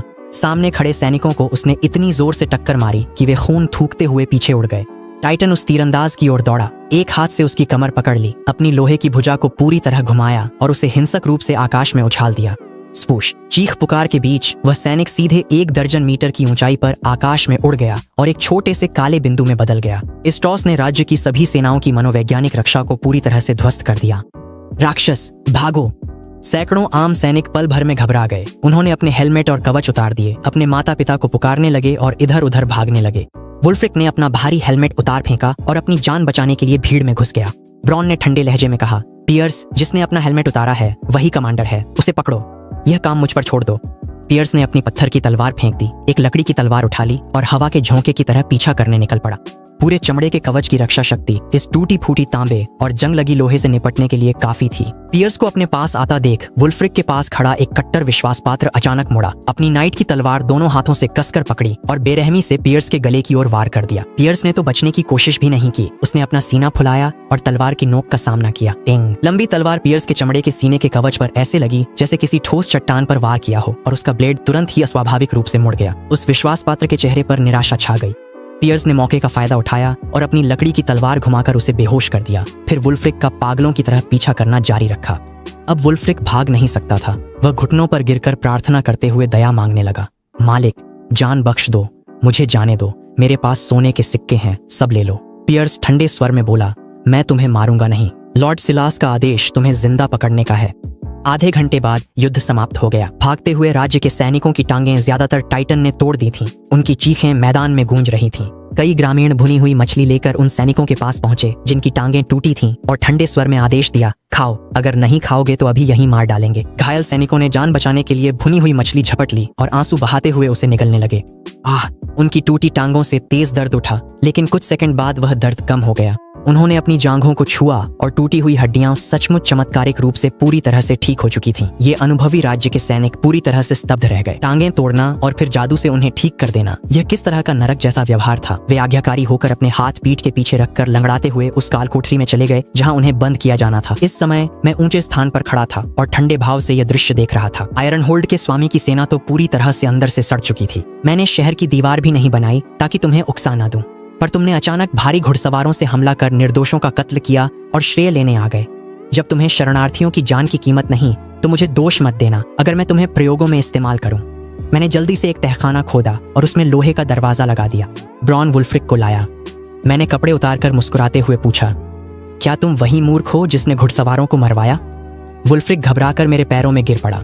लॉर्ड सेंट, जो अनजान है वह दोषी नहीं है, कृपया मेरी जान बख्श दें। चिंता मत करो, मैं तुम्हें मारूंगा नहीं, मैं तो बस एक छोटा सा प्रयोग कर रहा हूँ। मैंने हाथ हिलाया और ब्रॉन ने उन सभी को लोहे के दरवाजों के अंदर धकेल दिया। मैंने लोहे का दरवाजा खोला और सीढ़ियों से नीचे चला गया। तहखाने में अब केवल डर के मारे दांत किटकिटाने की आवाज रह गई थी। मैंने कांच की कोठरी खोली, वुल्फ्रिक को उसकी गर्दन के कवच से पकड़कर उसे काल कोठरी से बाहर खींच लिया। खुले मैदान में मैंने एक पानी की बाल्टी निकाली और उसमें से एक ब्लॉक पानी डाला। फिर मैं एक लकड़ी की पट्टी पर चढ़ गया और कूदता और लगाता रहा। 10 मीटर, 20 मीटर, 100 मीटर। मैंने वुल्फ्रिक को लिया, उसे ऊपर की ओर घसीटते हुए 100 मीटर की ऊंचाई पर 2 बाई 2 की एक छोटी सी लटकती हुई मंच बना दी। वुल्फ्रिक लकड़ी की पट्टियों से बुरी तरह चिपका हुआ था। डर के मारे पेशाब और मल कर बैठा। नाइट कमांडर, आखिरी प्रयोग। मैं ऊंचाई पर था और तेज हवा चल रही थी। नीचे उतरने के लिए पानी में कूदना होगा, सही गिरे तो बच जाओगे, मैं पहले जाता हूँ। कहते ही मैंने लकड़ी को धक्का दिया और मंच से टूटते तारे सा कूद गया। कुछ भी सत्य नहीं है, सब कुछ अनुमत है। वो गिरने की भारहीन अनुभूति ने मेरे शरीर में एड्रेनालिन की लहर दौड़ा दी। नीचे जमीन पर एल्डर एल्डन की पाइप हैरानी में गिर पड़ी। भगवान सिलास आकाश से गिरे। धड़ाम, मैं बिल्कुल सटीक तरीके से पानी के गड्ढे में जा गिरा। पानी हर जगह फैल गया। बिना किसी नुकसान के मैं पानी के गड्ढे से सुरक्षित बच गया और मेरे कपड़े भी नहीं भीगे। 100 मीटर दूर से देख रहे गांव वाले विस्मय में एक लहर की तरह घुटनों पर झुक गए और दंडवत प्रणाम किया। आर्थर हाँफते हुए मेरी ओर दौड़ा। मैं मुस्कुराया, उसके कंधे पर थपकी दी और आसमान में लटकी हुई लकड़ी की पट्टियों की ओर इशारा किया। आर्थर, मजा आया, अगली बार मैं तुम्हें भी उड़ाने ले चलूंगा। मैंने अपने सिर से पानी की बूंदें झाड़ी। चारों ओर घुटनों के बल बैठे गांव वालों को देखा और खुद को बेहद रोमांचित महसूस किया। आर्थर हाँफता हुआ दौड़ता आया। उसकी आंखें लगभग बाहर निकलने को थीं। मैंने उसके कंधे पर थपकी दी, उसे जल्दी से देखने वाले गांव वालों को हटाने के लिए कहा, जबकि मैं मुड़कर वापस कालकोठरी में चला गया। लोहे का दरवाजा खुल गया। अंदर आयरन होल्ड के बंदी सैनिकों का समूह पूरी तरह कांप उठा और डर के मारे कोने में सिमट गया। मुझे पूरी तरह सुरक्षित अकेले अंदर आते देख वे सभी अपने दिल में अच्छी तरह समझ गए कि उनका दबंग नाइट कमांडर शायद अब बच नहीं सकता। मैंने अपनी इन्वेंट्री से कुछ लकड़ी की तलवारें निकाली और उन्हें जमीन पर फेंक दिया, जिससे टनटनाहट की आवाज आई। तुम आगे आओ। मैंने बिना सोचे समझे एक पीले चेहरे पर निशान वाले पैदल सैनिक की ओर इशारा किया। पीले चेहरे वाले पैदल सैनिक की आंखें उलट गईं और वह लगभग बेहोश ही हो गया। पास खड़े लोगों ने तुरंत उसकी नाक के नीचे दबाकर उसे होश में लाया। कोई तलवार उठाने की हिम्मत नहीं कर सका। पैदल सैनिक कांपते हुए रेंग कर आया और सिर झुकाने लगा। लॉर्ड साइलस, मुझे मार दें, मैं यह नहीं कर सकता। बकवास बंद करो, मैं चिल्लाया। तलवार उठाओ और मुझे घोंप दो। सैनिक डर गया, पर उसे पता था कि विरोध का अंजाम बुरा होगा। उसने आंखें मूंद कर लकड़ी की तलवार पकड़ी और उसे मेरी छाती में घोंप दिया। घोंपने के बाद उसने तुरंत तलवार छोड़ दी। लुढ़क कर वापस कोने में जा पहुंचा। बेतहाशा क्रॉस बनाते हुए प्रार्थना करने लगा। मैंने बिना किसी भाव के लकड़ी की तलवार बाहर निकाल ली। घाव से लाल पिक्सल के चौकोर झुंड निकल आए। मैंने नीचे झुककर अपनी हेल्थ बार देखी, उसमें से 2 बार कम हो गए थे। लकड़ी की तलवार का डैमेज 4 पॉइंट है, जो ठीक 2 दिलों के बराबर है। डैमेज की गणना सामान्य है। तुम पत्थर की तलवार लो और मुझे घोंप दो। मैंने अगले व्यक्ति की ओर इशारा किया। दूसरे व्यक्ति ने मुझे पत्थर की तलवार से घोंपा, जिससे 2 और आधा बार कम हो गया। मैंने मूल रूप से डैमेज स्केलिंग समझ ली थी। अब अगला और अंतिम परीक्षण चरण है। मैंने एक लाल सेब निकाला और एक काट लिया। मेरी भूख की बार तुरंत भर गई और मेरी हेल्थ बार भी तेजी से पूरी तरह से ठीक हो गई। तुम तीनों अपने अपने हथियार लो और एक साथ मुझे घोंप दो, जल्दी करो। तीनों ने बेतहाशा अपनी तलवारें उठाईं और एक साथ मेरे शरीर में घोंप दी। पहली तलवार चुभी, हेल्थ बार कम हो गई। इसके तुरंत बाद दूसरी और तीसरी तलवारें भी चुभी, लेकिन मेरी हेल्थ बार में जरा भी फर्क नहीं पड़ा। मेरा अंदाजा सही था। Invincibility frames. एमसी की मैकेनिक्स में डैमेज लेने के बाद आधे सेकंड के लिए खिलाड़ी पूरी तरह से अजेय हो जाता है और उस दौरान उसे किसी भी तरह का अगला नुकसान नहीं पहुंचता। इस फीचर के साथ अगर भविष्य में मुझे हजारों की सेना का सामना करना पड़े जो एक साथ 10,000 तीर चलाए, तब भी मुझे तुरंत मर जाने की चिंता नहीं करनी पड़ेगी। लॉर्ड साइलस को चोट पहुंचाने की तुम्हारी हिम्मत कैसे हुई? तभी बाहर से एक दहाड़ सुनाई दी और नीली आंखों वाला ब्रॉन तलवार लिए सांड की तरह अंदर घुसा ताकि उन सैनिकों को खत्म कर सके। संत को उसके सामने ही छुरा घोंपने की हिम्मत, इसे कैसे बर्दाश्त किया जा सकता है? ब्रॉन, रुको। मैंने उसे रोकने की कोशिश की। ब्रॉन ने अचानक ब्रेक लगाए और गिर पड़ा। लुढ़कते हुए मेरे पास आया। उसकी आंखें लाल थीं। माय लॉर्ड, आप ठीक हैं? मैंने ही इन्हें छुरा घोंपने को कहा, बस एक जादुई प्रयोग था। मैंने हाथ हिलाया। ब्रॉन ने तीनों लकवाग्रस्त कैदियों को गुस्से से घूरा।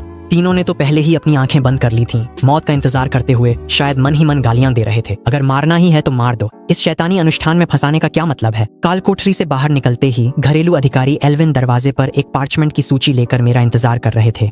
लॉर्ड साइलस, सारा अतिरिक्त गेहूं गोदाम में जमा कर दिया गया है। उन्होंने आदरपूर्वक सूची मुझे सौंप दी। मैंने अनाज के गोदाम की ओर देखा और ठिठक गया। तहखाना पूरी तरह से भरा हुआ था। हर जगह सुनहरे गेहूं की बालियां ही बालियां थीं। अभी तो कुछ ही दिन हुए हैं। इतना सारा अनाज हमारे पास अचानक कैसे आ गया? ये सब किस प्रतिशत कर पर इकट्ठा किया गया है? मैंने भौहें सिकोड़कर पूछा। एल्विन ने सावधानी से जवाब दिया, 90%। अगर मेरे स्वामी संतुष्ट नहीं है तो हम तुरंत जाकर बाकी आधा प्रतिशत भी पूरा कर देंगे। कितना? 90%। ये किस तरह के अत्याचारी का नरक जैसा करदर है? मैं तो सीधे ही चुप हो गया। बहुत ज्यादा है। मैंने हाथ हिला दिया। अब से बस 60% ही लिया जाए। बाकी अनाज गांव वालों के लिए छोड़ दो। क्या सिर्फ पेट भर खाना काफी है? क्या उन्हें नए कपड़े और शहर से सामान खरीदने के लिए कुछ बचत नहीं मिलनी चाहिए? एल्विन ने हैरान होकर सिर उठाया। अकाल के इस दौर में, जब राजा के करों के कारण किसान बच्चों को बेच रहे हैं, मेरा 60% कर लेना ही उन्हें लगता है कि मैं उनका रक्षक हूँ। मैंने उसकी हैरानी को नजरअंदाज किया और गोदाम का सारा गेहूं अपनी अनंत इन्वेंट्री में भर लिया ताकि नौकरी बदल चुके किसानों से एमराल्ड का व्यापार कर सकूं। अगले दिन मैंने गांव के प्रवेश द्वार पर एक ऊंचा मंच बनवाया। पूरे गांव के बूढ़े और बच्चे अपनी अपनी नौकरी के हिसाब से कतार में खड़े थे, एक विशाल और घनी भीड़ के रूप में। पियर्स आगे आओ, मैंने जोर से चिल्लाया। पियर्स मूर्खतापूर्ण मुस्कान के साथ मंच पर दौड़ता हुआ आया। तुमने हाल ही में सबसे ज्यादा मेहनत की है, ये तुम्हारा इनाम है। मैंने 2 ऐसी मशालें निकाली जो कभी बुझती नहीं थीं, साथ में एक लाल सेब भी, और ये सब उसके हाथों में थमा दिए। पियर्स ने इन्हें कांपते हाथों से लिया। ये एक न बुझने वाली जादुई आग है। अगर इसे खेत में लगाया जाए तो गेहूं रात में भी तेजी से बढ़ सकता है। इस सेब की एक सुगंध जीवन को लंबा कर देती है। टाइटन, मैंने अपनी उंगलियां चटकाईं। 3 मीटर ऊंचा लोहे का गोलेम डेयरी गाय को लेकर आया। ताजा दूध की एक बाल्टी निकाली और उसे सीधे पियर्स के मुंह की ओर करके उसमें डाल दिया। गट गट गट। एएमसी का दूध सभी बीमारियों को ठीक करता है और सभी नकारात्मक प्रभावों को दूर करता है। जैसे ही दूध उसके पेट में गया, पियर्स की आंखें, जो पहले गंभीर रतौंधी से पीड़ित थीं, तुरंत साफ हो गईं। उसने चारों ओर देखा और अब वह अंधेरे कोनों में भी पूरी स्पष्टता के साथ देख सकता था। प्रभु को इस आशीर्वाद के लिए धन्यवाद। पियर्स उत्साह में एक घुटने पर बैठ गया। उसकी आंखों से आंसू फूट पड़े। मंच के नीचे मौजूद 1000 से अधिक ग्रामीण ईर्ष्या से हरे हो गए। मैंने योग्यता सूची के अनुसार सेब बांटे, मशालें दी और एक एक करके दूध पिलाया। इनाम बांटने के बाद मैं मुड़ा और सीधे घर के अंदर चला गया। एक देवता होने के नाते मुझे रहस्य का आभास बनाए रखना होता है। कल्याण बांटने के बाद मैं पीछे हट जाता हूँ, उन्हें उनकी अपनी खुशी में छोड़ देता हूँ। जैसे ही मैं गया, ब्रॉन ऊंचे मंच पर खड़ा हो गया और नीचे पकड़े गए मिलिशिया को देखने लगा। पिछली रात कुछ बंदी अंधेरे का फायदा उठाकर भाग निकले थे। ये लोग बैरन की जागीर के वंशानुगत सिपाही थे। अगर एक व्यक्ति भाग जाता है तो पूरा परिवार फंस जाता है। वे अपने परिवार को फंसाने से डरते थे, इसलिए किसी भी हालत में वापस भागने की जिद पर अड़े रहे। पिछली रात कोई भाग गया था। प्रभु सब कुछ जानते हैं, ब्रॉन ने ठंडे स्वर में कहा। प्रभु ने कहा है कि वह तुम्हें जबरदस्ती रोकेंगे नहीं। अब जो भी जाना चाहता है आगे आए। 3 दिन का सूखा राशन ले और यहाँ से दफा हो जाए। सन्नाटा छा गया। किसी की हिम्मत नहीं हुई। प्रभु का आदेश ही कानून है। ये आखिरी मौका है। नहीं गए तो यहीं के होकर रह जाओगे। धोखा दिया तो मौत पक्की है। आखिरकार एक आदमी ने दांत भींचे और आगे बढ़ गया। ब्रॉन ने सच में किसी को उसे सूखा राशन से भरा एक थैला थमाने को कहा। वह आदमी घुटनों के बल गिर पड़ा, मेरे घर की ओर 3 बार सिर झुकाकर प्रणाम किया, फिर मुड़ा और जंगल में घुस गया। पहले के बाद दूसरा भी आगे आया। जल्द ही आधे लोग चले गए। बाकी बचे बंदी अपने हाथों में सूखा राशन देखकर, फिर गांव में मौजूद अनगिनत दिव्य मछलियों और साफ पानी को देखकर दांत भींचकर वहीं जमे रहे। राज्य में तो खाने के लिए भी पर्याप्त भोजन नहीं था और कई परिवार तो पहले ही भूख से मर चुके थे। यहाँ रुकना, संत का अनुसरण करना, मतलब है मांस खाना। ब्रॉन ने संतुष्टि से सिर हिलाया। जो लोग इस बार रुके थे वे आज्ञाकारिता की इस परीक्षा के बाद पूरी तरह से ओखेवन के कट्टर वफादार बन चुके थे। जैसे ही ओखेवन पागलों की तरह सैनिक तैयार कर रहा था और अनाज जमा कर रहा था, गांव से 20 मील से भी कम दूरी पर बंजर भूमि पर 1000 लुटेरों की सेना टिड्डियों के झुंड की तरह चली आ रही थी। इस दल का नेता कैसियन था, जिसे ग्रिफिन के नाम से जाना जाता था। इस समूह को विद्रोही सेना कहना भी उचित नहीं था। वे तो बस इंसानों को मारने और उनका मांस खाने वाले जानवरों का झुंड थे। कैसियन ने हाल ही में पकड़े गए तंदुरुस्त पुरुषों को अपनी वफादारी की शपथ के तौर पर अपने ही जैविक पिता का गला चाकू से काटने के लिए मजबूर किया। अकाल में वे बंदियों को 2 पैरों वाली भेड़ कहकर सैनिक राशन की तरह खाते थे। बॉस, आगे ओखेवन है। एक दोस्त ने अंधेरे में धुंधले गांव की ओर इशारा किया। कैसियन के चेहरे पर भारी गुस्सा था। उन शरणार्थी भेड़ों को ढाल बनाकर मोर्चे पर भेजो। आज चाहे धनी हो या सामंत, सब छीन लो। पुरुषों को मारो, महिलाओं को रखो, बच्चों को फेंक दो। मध्य रात्रि। Clang clang clang. ओखेवन की वॉच टावर में खतरे की घंटी पागलों की तरह बजने लगी। गांव वाले तहखाने में शरण लेने का अभ्यास कर रहे थे। लोहे का कवच पहने मैं नए बने 3 मीटर ऊंचे मिट्टी के किले गांव के प्रवेश द्वार की दीवार तक तेज कदमों से गया। दीवार के बाहर मशालों ने आसमान को रोशन कर दिया था। लुटेरों की घनी भीड़ निहत्थे, बूढ़े, कमजोर, बीमार और अपंग लोगों को हाँकते हुए मिट्टी की दीवार की ओर बढ़ रही थी। वे जीवित इंसानों को ढाल की तरह इस्तेमाल कर रहे थे, कदम दर कदम और करीब आते हुए। ब्रॉन मुख्य द्वार के पीछे खड़ा था, बाहर रोते हुए शरणार्थियों को देख रहा था। उसकी नीली आंखों में डर था। दया से सेना नहीं चलती। अगर शरणार्थियों को फाटक के अंदर घुसने दिया गया तो लुटेरे इसी मौके का फायदा उठाकर अंदर घुस जाएंगे और पूरे गांव के बूढ़े और बच्चे मारे जाएंगे। दरवाजा खोलो। ब्रॉन ने अपनी लकड़ी की तलवार निकाली और गुस्से में दहाड़ा। लीवर नीचे खींचा गया और लोहे के दरवाजे जोर से खुल गए। 100 से अधिक ओखेवन के मिलिशिया चमड़े का कवच पहने और लकड़ी की तलवारें थामे ऐसे दौड़े जैसे पहाड़ से उग्र योद्धा उतर रहे हों। लुटेरे सब हंस पड़े। 100 लोग लकड़ी की तलवारें लिए यहाँ बच्चों का खेल खेल रहे हैं। लेकिन जैसे ही भिड़ंत हुई, लुटेरों की हंसी उनके चेहरों पर ही जम गई। गांव वालों के हाथों में लकड़ी की तलवारें लुटेरों की लोहे की तलवारों से टकराईं और हैरानी की बात है कि चिंगारियां उड़ने लगीं। वे बेहद तेज थीं। इतना ही नहीं, गांव वालों के शरीर पर पहना चमड़े का कवच भी लोहे जैसा कठोर था, जिसे बिल्कुल भी काटा नहीं जा सकता था। ठीक इसी समय कुछ गांव वालों ने ऊपर देखा और मुझे मिट्टी की दीवार पर खड़ा पाया। लॉर्ड साइलस हमें देख रहे हैं, भगवान हमारी रक्षा कर रहे हैं, हम हर जादू से अछूते हैं। इस पुकार ने पूरे मिलिशिया शिविर में सीधे उन्माद की आग भड़का दी। ये हाल ही में बदले हुए गांव वाले पूरी तरह से अपना दिमाग खो बैठे और पल भर में मध्ययुगीन स्पार्टन उग्र योद्धाओं में बदल गए। उन्होंने पूरी तरह से अपनी सारी रक्षा छोड़ दी। एक लुटेरे ने एक गांव वाले के दिल में चाकू घोंप दिया, लेकिन गांव वाले की आंख तक नहीं झपकी। उसने डरावनी मुस्कान के साथ दांत दिखाए, तलवार से पलटकर वार किया और लुटेरे का सिर काट दिया। घातक घाव लग गया। डरने की जरूरत नहीं है। उसके बगल में खड़े साथी ने तुरंत उसे पीछे खींचा, उसका मुंह जबरन खोला और उसमें खुशबूदार दिव्य मछली का टुकड़ा ठूंस दिया। एक चमत्कार जो नंगी आंखों से देखा जा सकता था घटित हुआ। वह चाकू का घाव जो दिल को चीर गया था, कटी हुई आंतें जैसे ही मछली का मांस निकला वे मरोड़ने लगीं और पागलों की तरह भरने लगीं। सिर्फ 3 से 5 सेकंड में गंभीर रूप से घायल गांव वाला उछलकर खड़ा हो गया और दहाड़ते हुए दुश्मन की पंक्ति में फिर से घुस गया। एक गांव वाले का कान लुटेरे की छुरी से कट गया था। उसने लुटेरे की ओर देखा तक नहीं, झुककर कान उठाया, उसे अपनी जेब में डाल लिया, फिर लुटेरे को पूरी तरह से छेद दिया। फिर वह पीछे हट गया, कटे हुए कान को घाव पर चिपकाया, मछली का मांस चबाया और कटा हुआ कान तुरंत ठीक हो गया। यह सब देखकर लुटेरे पागल हो गए। ये कैसी जंग है? ये अकेले नर्क जैसा डंगन पार करने जैसा है। इन्हें न मारा जा सकता है, न काटा जा सकता है। दिल पर वार के बाद भी ये फिर जी उठते हैं। ये अंधेरे से निकले राक्षस हैं। भागो, ये बिल्कुल भी इंसान नहीं है। 100 योद्धाओं ने हजारों खूंखार लुटेरों का हौसला पूरी तरह तोड़ दिया। हथियार फेंक वे माता पिता को पुकारते हुए भागने लगे। तलवार से ज्यादा लोग तो भगदड़ में अपनों के पैरों तले कुचलकर मर गए। कचरा, एक झुंड कचरे का। लुटेरों के सरदार काशेन ने अपने भागते हुए साथियों को देखा। इतना गुस्से में था कि उसकी आंखें फटने को थीं। उसने अपने पास खड़े विश्वास पात्र को धक्का दिया और एक लंबा धनुष छीन लिया। वह पहले एक निशानेबाज था। वह मुझे घूरता रहा। जो आग की रोशनी में मिट्टी की दीवार पर खड़ा था वही आदमी है। जब तक उसकी मृत्यु नहीं हो जाती, पागलों का यह समूह निश्चित रूप से अपने आप ही बिखर जाएगा। मेरे लिए मरो। काशेन का चेहरा उग्रता से भरा हुआ था। उसने धनुष उठाया और एक तीर चलाया। धनुष की डोरी को पूर्णिमा के चंद्रमा की तरह खींचा गया था। ट्वांग, तेज तीर रात की हवा को चीरता हुआ सीधे मेरे चेहरे की ओर बढ़ा। आर्थर, जो हमेशा मेरी तरफ पहरा दे रहा था, उसका चेहरा अचानक बदल गया। उसका दिमाग पूरी तरह से सुन्न हो गया और वह आगे बढ़कर अपने शरीर से मेरे लिए तीर रोकने की कोशिश करने लगा। यहाँ वापस आओ तुम। मैंने आर्थर की कमीज की पिछली कॉलर पकड़कर उसे पीछे की ओर खींच लिया। मेरा बायां हाथ सहजता से ऊपर उठ गया। लोहे की सिल्लियों और लकड़ी की तख्तों से बना एक भारी एमसी ढाल तुरंत मेरे सामने आकर तीर को रोकने लगा। क्लैंग, स्टील का तीर ढाल से टकराकर दूर जा गिरा। मैंने आर्थर को छुटकी काटी। तुम रुके क्यों? मुझे धक्का दे देते। अगली बार चेहरे से तीर मत रोकना। आर्थर सिर पकड़कर बेचारा सा दिखने लगा। दीवार के नीचे खड़ा ब्रॉन ये देख बुरी तरह डर गया। किसी ने साहस किया कि लॉर्ड सेंट पर छुपकर तीर चलाए। उस धनुष वाले को पकड़ो, उसे टुकड़ों में काट दो, ब्रॉन ने पागलों की तरह चिल्लाया। मिलिशिया के लोग पूरी तरह पागल हो गए। हमलावरों का पीछा करते हुए पागल कुत्तों की तरह काटने दौड़ पड़े। मैंने ठंडी हंसी हंसी लोहे के जूते पहने और पूरा लोहे का कवच पहन लिया। आर्थर, मेरे लिए एक प्याला एले गर्म कर दो। गर्दन घुमाते ही हड्डियां चटक उठी। अभी आता हूँ, कहते ही मैं 3 मीटर ऊंची दीवार से नीचे कूद गया। हमलावर सरदार काशेन भाग रहा था। अचानक उसने अपने सिर के ऊपर से बेहद डरावनी हवा चीरने की आवाज सुनी। धड़ाम, भारी कवच पहने एक काली आकृति आसमान से उतरी और उसके सामने 10 मीटर से भी ज्यादा दूर खाली जमीन पर जोरदार तरीके से आ गिरी। धूल उड़ गई और गर्म तरल उसके चेहरे पर छिटक गया।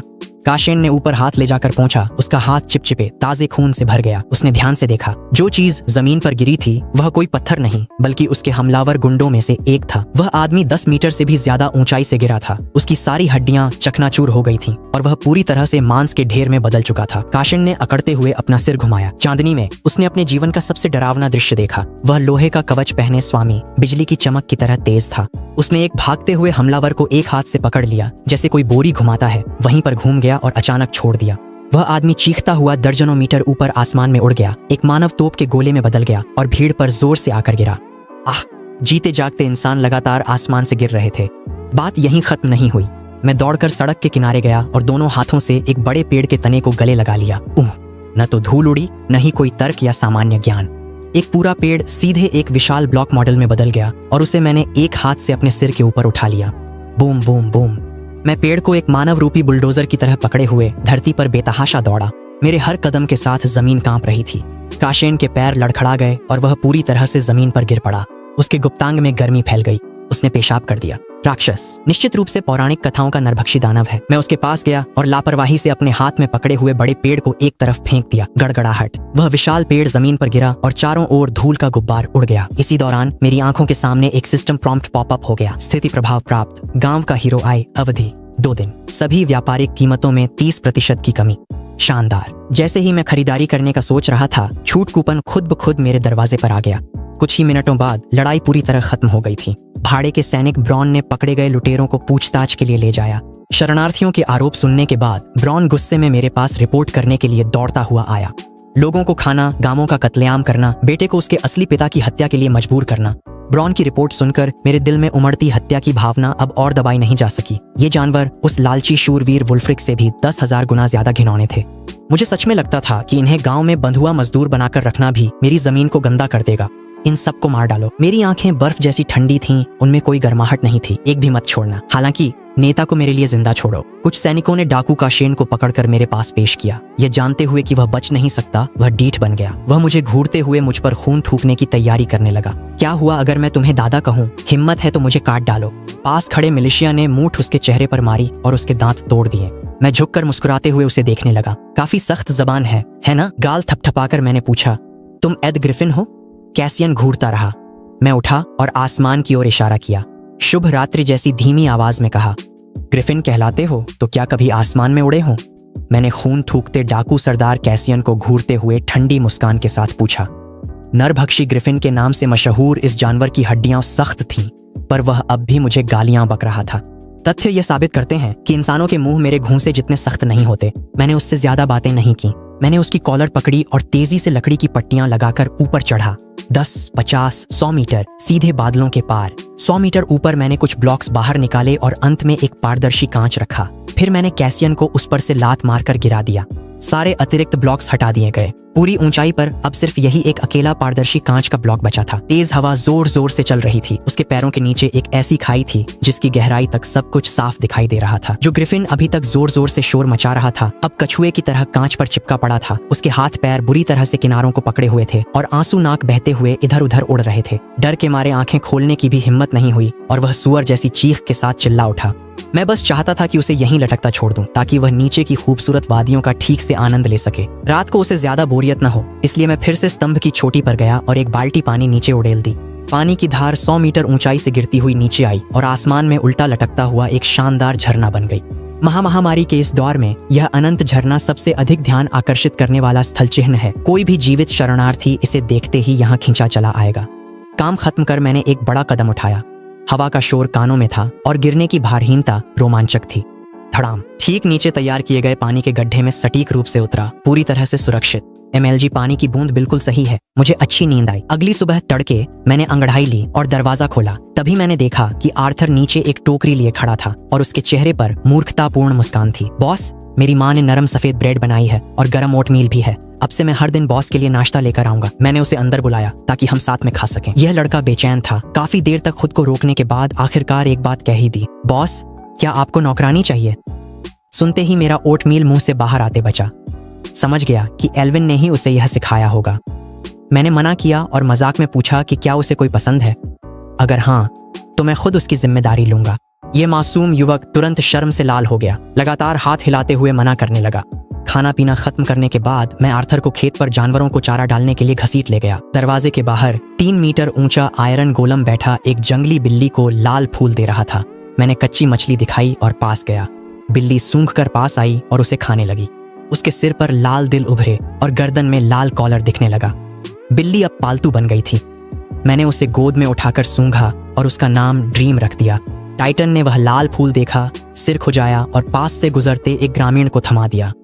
ग्रामीण घबरा गया और झुककर धन्यवाद करने लगा। दीवार के बाहर कल के शरणार्थियों की भीड़ जमा थी।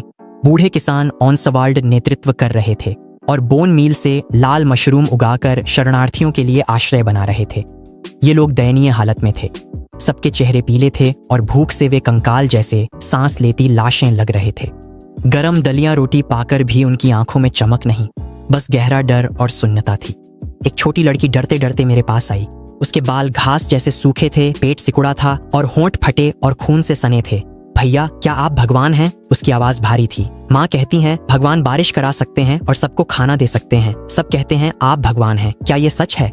आसपास के सभी शरणार्थी अपने काम रोककर मुझे टकटकी लगाकर देखने लगे। उन्हें जीने के लिए एक उम्मीद की जरूरत थी। सभी की उम्मीद भरी नजरों से मिलते हुए मैंने बिना झिझक सिर हिला दिया। बिल्कुल, मैं हूँ, यहाँ कोई भी भूखा नहीं रहेगा। मैं धीरे धीरे झुक गया, सीधा उस छोटी लड़की की आंखों में देखते हुए और अपनी हथेली पलट दी। स्विश! मेरी हथेली में अचानक हवा में से एक चमकता हुआ लाल सेब प्रकट हो गया। मैंने वह सेब उसे थमा दिया। लड़की कांपते हुए सेब लेती है। इसके तुरंत बाद मेरी कलाई फिर से पलटी। मेरी उंगलियों पर एक नाजुक भीगी हुई गुलाबी पियोनी का फूल प्रकट हुआ। मैंने वह फूल धीरे से लड़की के सूखे पीले बालों में सजा दिया। डरना मत, तुम भूखे नहीं रहोगे, मैं आप सभी की रक्षा करूंगा। जैसे ही ये शब्द खत्म हुए वहां एकदम सन्नाटा छा गया। इसके बाद सैकड़ों शरणार्थी मुश्किल से उठे, भारी होकर घुटनों के बल गिर पड़े और मेरी ओर पागलों की तरह क्रॉस बनाते हुए प्रार्थना करने लगे। इस बार उनकी आंखों में आशा नाम की जुनूनी ज्वाला फिर से जल उठी। एक चमत्कार उतर आया, आस्था की नींव रखी गई। शरणार्थियों को शांत करने के बाद मैंने संक्रमण गांव वालों को बुलाया ताकि वे इस दौरान इकट्ठा हुई ड्रॉप्स को जमा कर सकें। हे भगवान, कितनी शानदार फसल मिली है। कसाई ने पकी हुई स्टेक और पकी हुई भेड़ के मांस का एक बड़ा ढेर फेंक दिया। आर्मर बनाने वाले ने सीधे एक पूरा चेनमेल आर्मर सेट फेंक दिया। ये दुर्लभ उपकरण है जिसे बनाया नहीं जा सकता। हथियार बनाने वाले ने पत्थर की कुल्हाड़ियों और लोहे की कुल्हाड़ियों का ढेर, यहाँ तक कि एक सुनहरी कुल्हाड़ी भी फेंक दी। मैं खुशी खुशी सारी सामग्री अपनी अनंत इन्वेंट्री में भर रहा था। तभी मेरी नजर अचानक टूल स्मिथ द्वारा फेंकी गई एक वस्तु पर टिक गई। मेरी सांसें एकदम थम गईं। मेरी आंखें तुरंत चौड़ी हो गईं। लावा बाल्टी, वास्तव में लावा आ गया। ये मध्य युग है। असल में मैं अब भी सोच रहा था कि लावा निकालने के लिए जमीन के नीचे कैसे जाऊं, लेकिन मुझे तो यह मुफ्त में ही मिल गया। एमसी के भौतिकी नियमों में लावा अमृता का पर्याय है। जब बहता हुआ पानी स्रोत ब्लॉक से बहते लावा से मिलता है तो वह तुरंत कोबलस्टोन बना देता है। इसका क्या मतलब है? इसका मतलब है कि जब तक मेरे पास एक बाल्टी पानी और एक बाल्टी लावा है, मैं अपने खाली हाथों से अनंत पत्थर बना सकता हूँ। इसके साथ आज ही 3 मीटर मोटी, अनंत ऊंचाई वाली और पूरी तरह से अटूट एक गोलाकार शहर की दीवार का निर्माण शुरू किया जा सकता है। इस दीवार को वॉल मारिया कहा जाएगा। सिर्फ इतना ही नहीं, लावा के साथ नेदर पोर्टल और ऑब्सीडियन की भी सारी समस्याएं हल हो जाती हैं। अब दायरा पूरी तरह खुल गया है। मैंने एल्विन को पुकारा। आयरन होल्ड का कारवां कब निकलेगा? जवाब मिला, आधे घंटे में। मैंने कहा, नाइट कमांडर वुल्फ्रिक को ले जाना। फिर मैं मशरूम हाउस की ओर बढ़ा जहां वुल्फ्रिक बंदी था। इस लालची अफसर को मैंने झरने में फेंका था ताकि वह ऊंचाई पर जीना सीखे। भूख से गिरकर वह पानी के गड्ढे में जा गिरा और बच गया। मुझे देख वुल्फ्रिक बुरी तरह घबरा गया। वह रेंगते हुए मेरे पैर चूमने लगा। महाराज, मैं बच गया, परीक्षा पूरी हुई। मैंने कहा, ठीक है, अब व्यापारियों के साथ आयरन होल्ड जाओ, अपना पद संभालो और शहर पर नजर रखो। जो लोग परेशान हो उन्हें मेरे पास लाओ। मैंने ठंडे स्वर में कहा, अगर तुम मन में विरोध करोगे तो अगले जन्म में तुम्हारी यादों के साथ तुम्हें जंगली सुअर बना दूंगा। वुल्फ्रिक का चेहरा सफेद पड्डी डीएच गया। वह कांपते हुए वफादारी की कस्में खाने लगा। आधे घंटे बाद एल्विन, ब्रॉन और पियर्स 30 सैनिकों और थैलियों के साथ आयरन होल्ड की ओर निकल गए।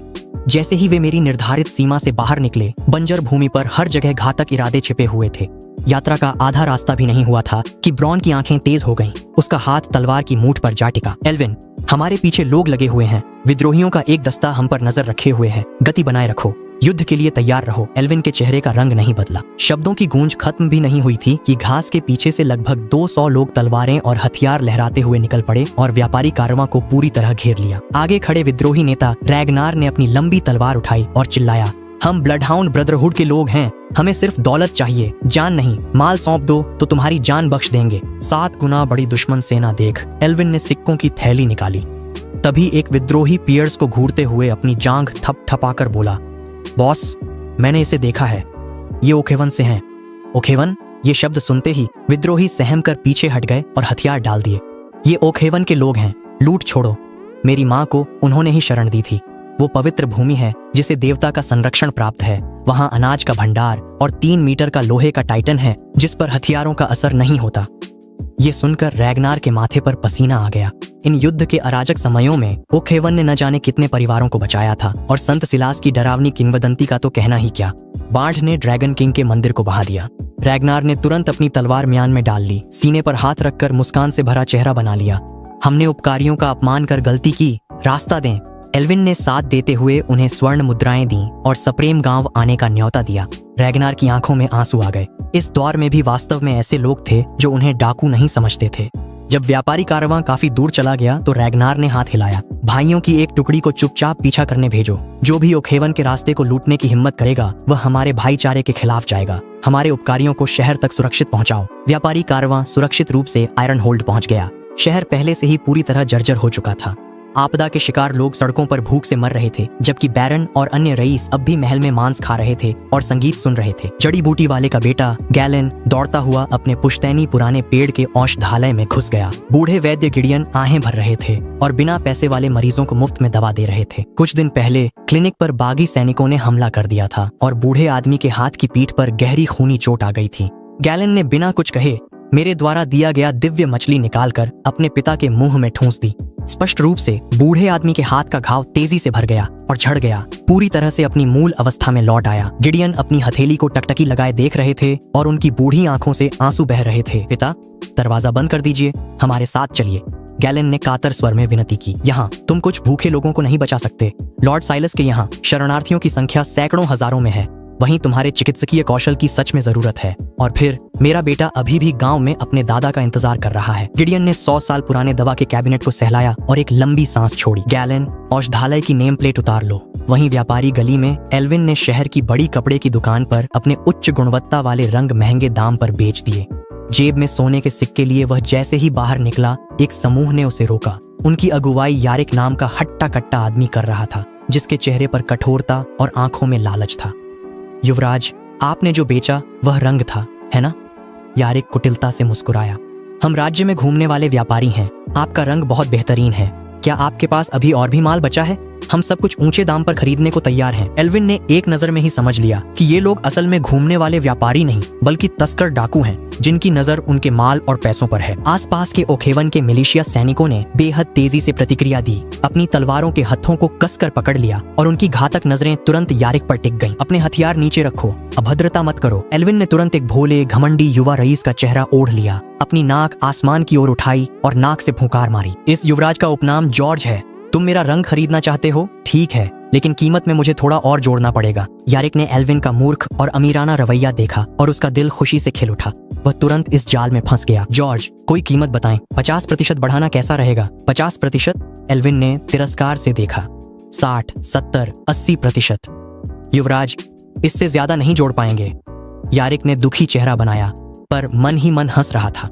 वैसे भी वह हत्या और लूट के लिए तैयार था, तो 80% क्या 80 गुना बढ़ाना पड़ता तो भी मान जाता। ठीक है, सौदा पक्का। एल्विन जोर जोर से हंस पड़ा। हमें अभी शहर में कुछ काम है, हम बाद में तुम्हें ढूंढेंगे, पैसे लाएंगे और माल का लेन देन करेंगे। यारिक ने शिकार खोने के डर से तुरंत अपने एक आदमी को तैनात किया। युवराज, विली आपका सामान उठाएगा, काम होने पर उसे वापस भेज देना। ठीक है। एल्विन चला गया। यारिक काफिले को जाते देख क्रूरता से मुस्कुराया। भाइयों को खबर कर दो कि अपने हथियार तैयार रखें, इस बार की रंगाई की खेप तो मैं जरूर हड़पूंगा। और जैसे ही एल्विन ने पीठ घुमाई, उसके होठों पर भी एक ठंडी तिरस्कार भरी मुस्कान उभर आई। शिकार आखिरकार जाल में फंस गया। एल्विन ने हल्के से अपनी तह की हुई पंखा झलते हुए मूर्ख, अमीर और डरपोक युवराज का नाटक जारी रखा और व्यापारियों के काफिले का नेतृत्व करते हुए शान से गांव की ओर बढ़ गया। सरकारी सड़क पर माहौल कुछ अजीब सा था। एल्विन और उसका दल घोड़ों से खींची जाने वाली गाड़ियों में सामान भरकर सबसे आगे चल रहे थे। थोड़ी दूर व्यापारी के भेष में डाकू सरदार यारिक अपने साथ खतरनाक तस्करों को लिए ऐसे आ रहा था जैसे भूखे भेड़िए शिकार के पीछे हों। यारिक अपने घोड़े से आगे मास्टर जॉर्ज को घोड़े की गर्दन पकड़े कांपते देख रहा था और उसके मन में घृणा थी। बॉस, उन पहरेदारों को देखो, लकड़ी की तलवारें और फटी जूतियां। क्या इन्हें लगता है ये हमें रोक लेंगे? बेवकूफ कहीं के। बगल में खड़े चेचक वाले गुर्गे ने मजाक उड़ाया। यारिक हंसा। इन्हें करने दो जो कर रहे हैं, आगे चलकर माल समेत सबको काट डालेंगे। वह बड़े गर्व से हत्या और लूट की योजना बना रहा था। तभी उसकी नजर अनजाने में दूर आसमान की ओर चली गई। उसके चेहरे पर जमी मुस्कान अचानक जम गई। ये क्या बकवास है? यारिक ने अपनी आंखें जोर जोर से मलीं। उसके चेहरे पर भूत देखने जैसा भाव था। उसने देखा कि क्षितिज पर, जो दर्जनों मील दूर था, एक संकरी लकड़ी की सीढ़ी बिना किसी सहारे के हवा में एकदम असंभव कोण पर मजबूती से ठोंकी हुई थी, जो एक एक करके सीढ़ीदार ऊपर बादलों में घुसती चली जा रही थी, मानो इस कमबख्त आसमान में छेद कर देगी। बॉस, आप भी देख रहे हैं ना? टोही गुर्गा विली डर से कांप रहा था और उसके दांत किटकिटा रहे थे।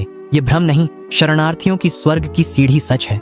उनके पीछे एक सच्चा देवता अवतरित हुआ है।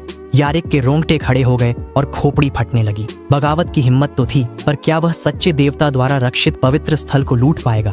उसे 10 जान भी मिल जाएं, तब भी वह हिम्मत नहीं करेगा। वह जल्दी से अपने घोड़े को एड लगाकर एल्विन के पास पहुंचा, पसीने से तरबतर और माफी मांगती मुस्कान के साथ। युवा मालिक जॉर्ज, मुझे अचानक याद आया कि मुझे अपने व्यापार में थोड़ा सा काम है, क्यों ना हम यहीं अलग हो जाएं।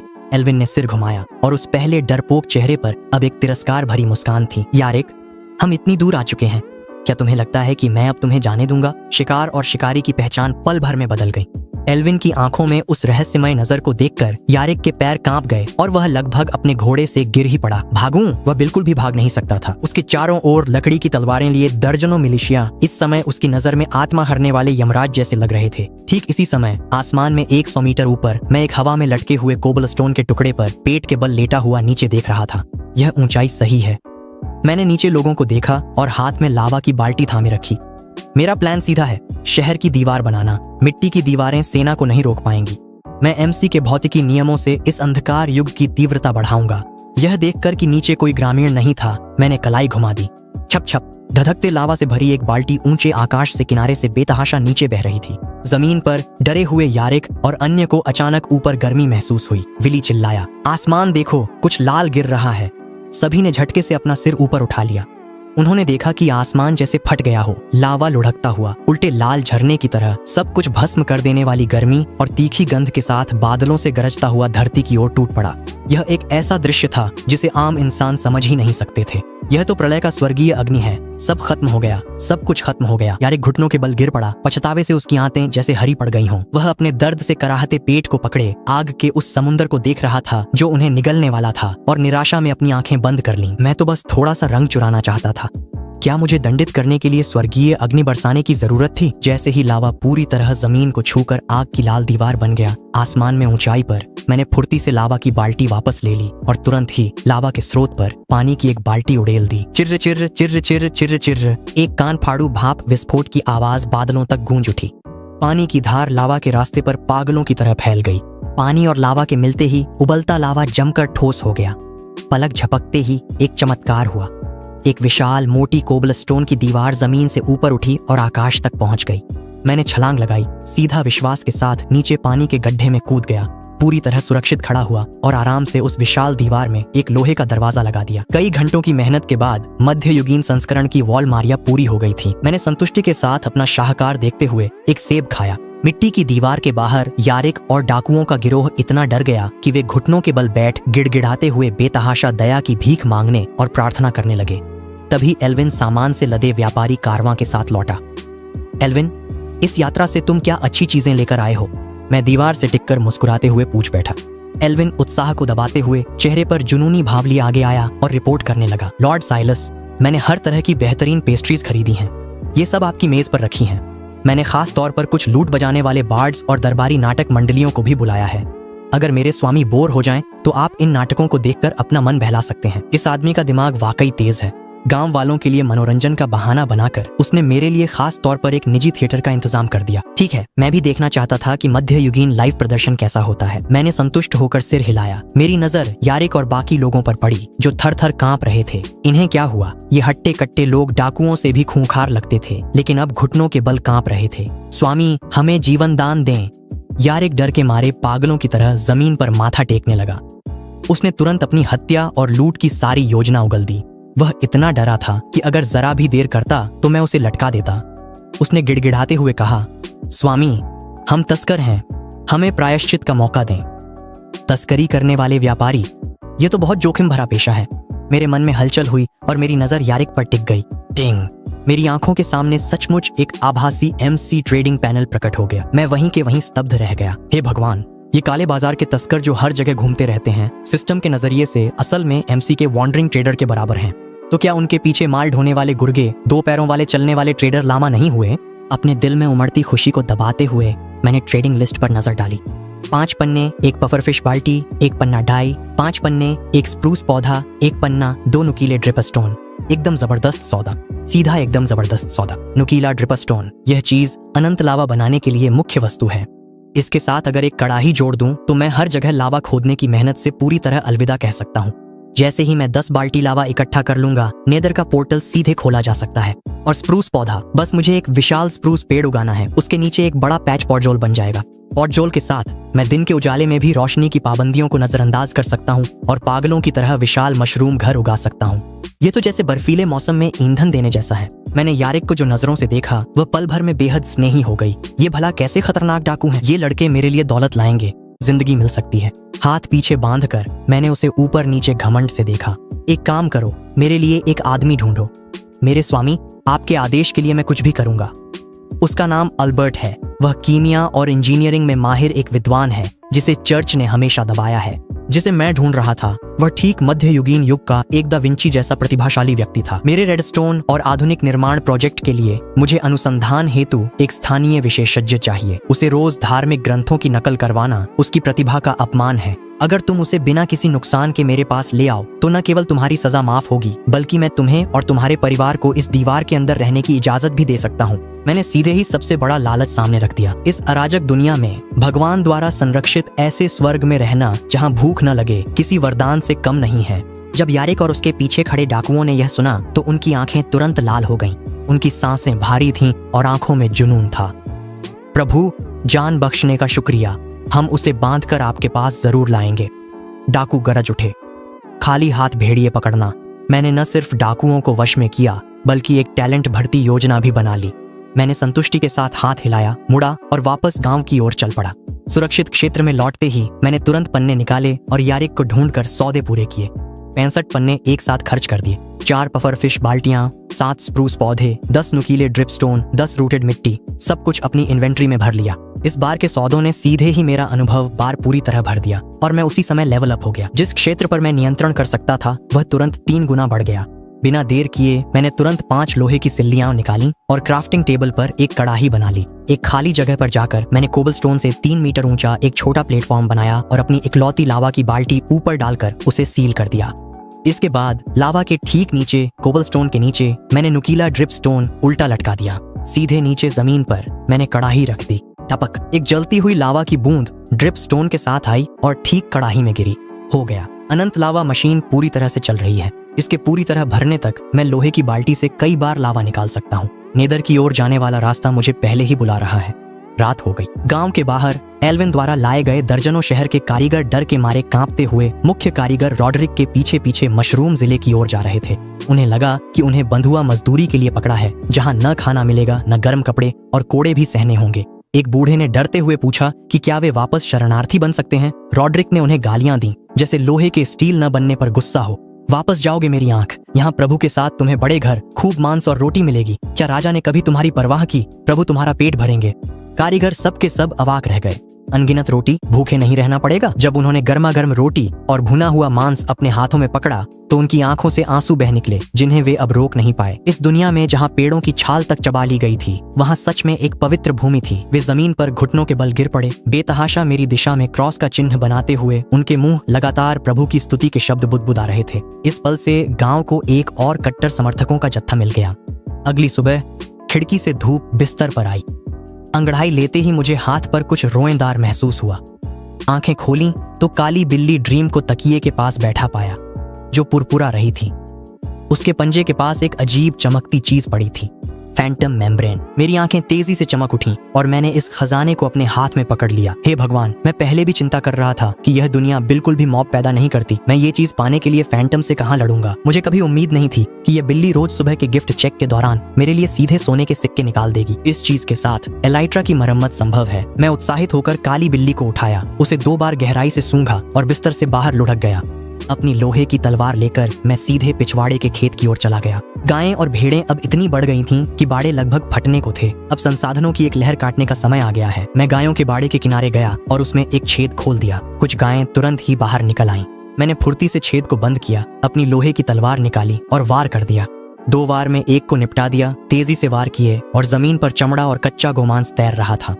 मैंने सारी चीजें अपनी इन्वेंट्री में समेट लीं। खेत के प्रवेश द्वार पर एक नया क्राफ्टिंग टेबल रखा, कई बड़े लकड़ी के चेस्ट लगाए, एक ओक की तख्ती पर कृषि उत्पाद लिखकर टांग दी और सारी मांस की चीजों को श्रेणी के हिसाब से उसमें भर दिया। रोज की फसल काटने के बाद मैं अनंत लावा मशीन की ओर चला गया। कड़ाही पहले से ही उबलते लावे से भरी हुई थी। मैंने लोहे की बाल्टी से उसे निकाला और दूसरी बाल्टी लावा मेरे हाथ में थी।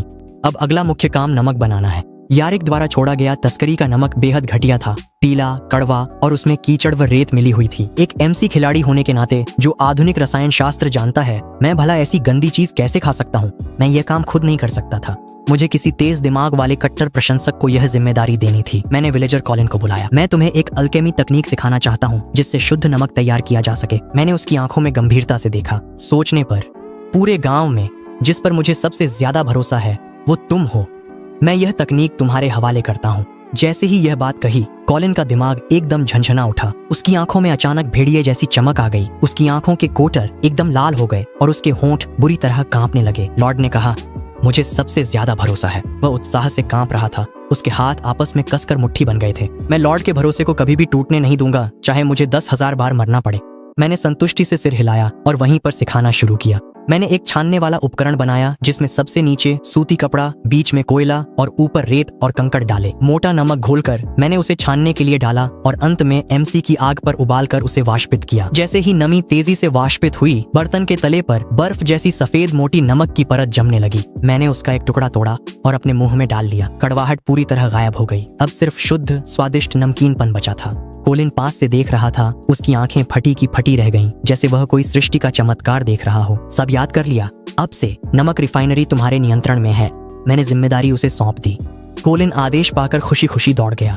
मैंने लंबी सांस छोड़ी। मैंने सिर घुमाया तो मेरी नजर अचानक फार्म के प्रवेश द्वार पर रखी बड़ी बड़ी लकड़ी की संदूकों की कतार पर पड़ी। रुको! अचानक मेरे दिमाग में बिजली सी कौंध गई। एमसी के संदूक, इनमें रखी चीजों का समय पूरी तरह से थम जाता है।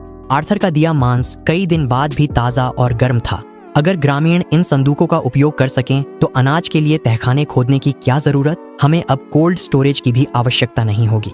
रिफाइनरी के बाहर कोलिन को जाते देख मेरी नजर फार्म के उन लकड़ी के संदूकों पर पड़ी। अगर गांव वाले इस स्टोरेज तकनीक का उपयोग करें तो ओक हेवन की लॉजिस्टिक्स पूरी तरह बदल जाएगी। अब देखना है कि क्या वे मेरा यह पेंडोरा बॉक्स खोल पाएंगे। मैं बड़े बड़े कदमों से संदूकों की ओर बढ़ा।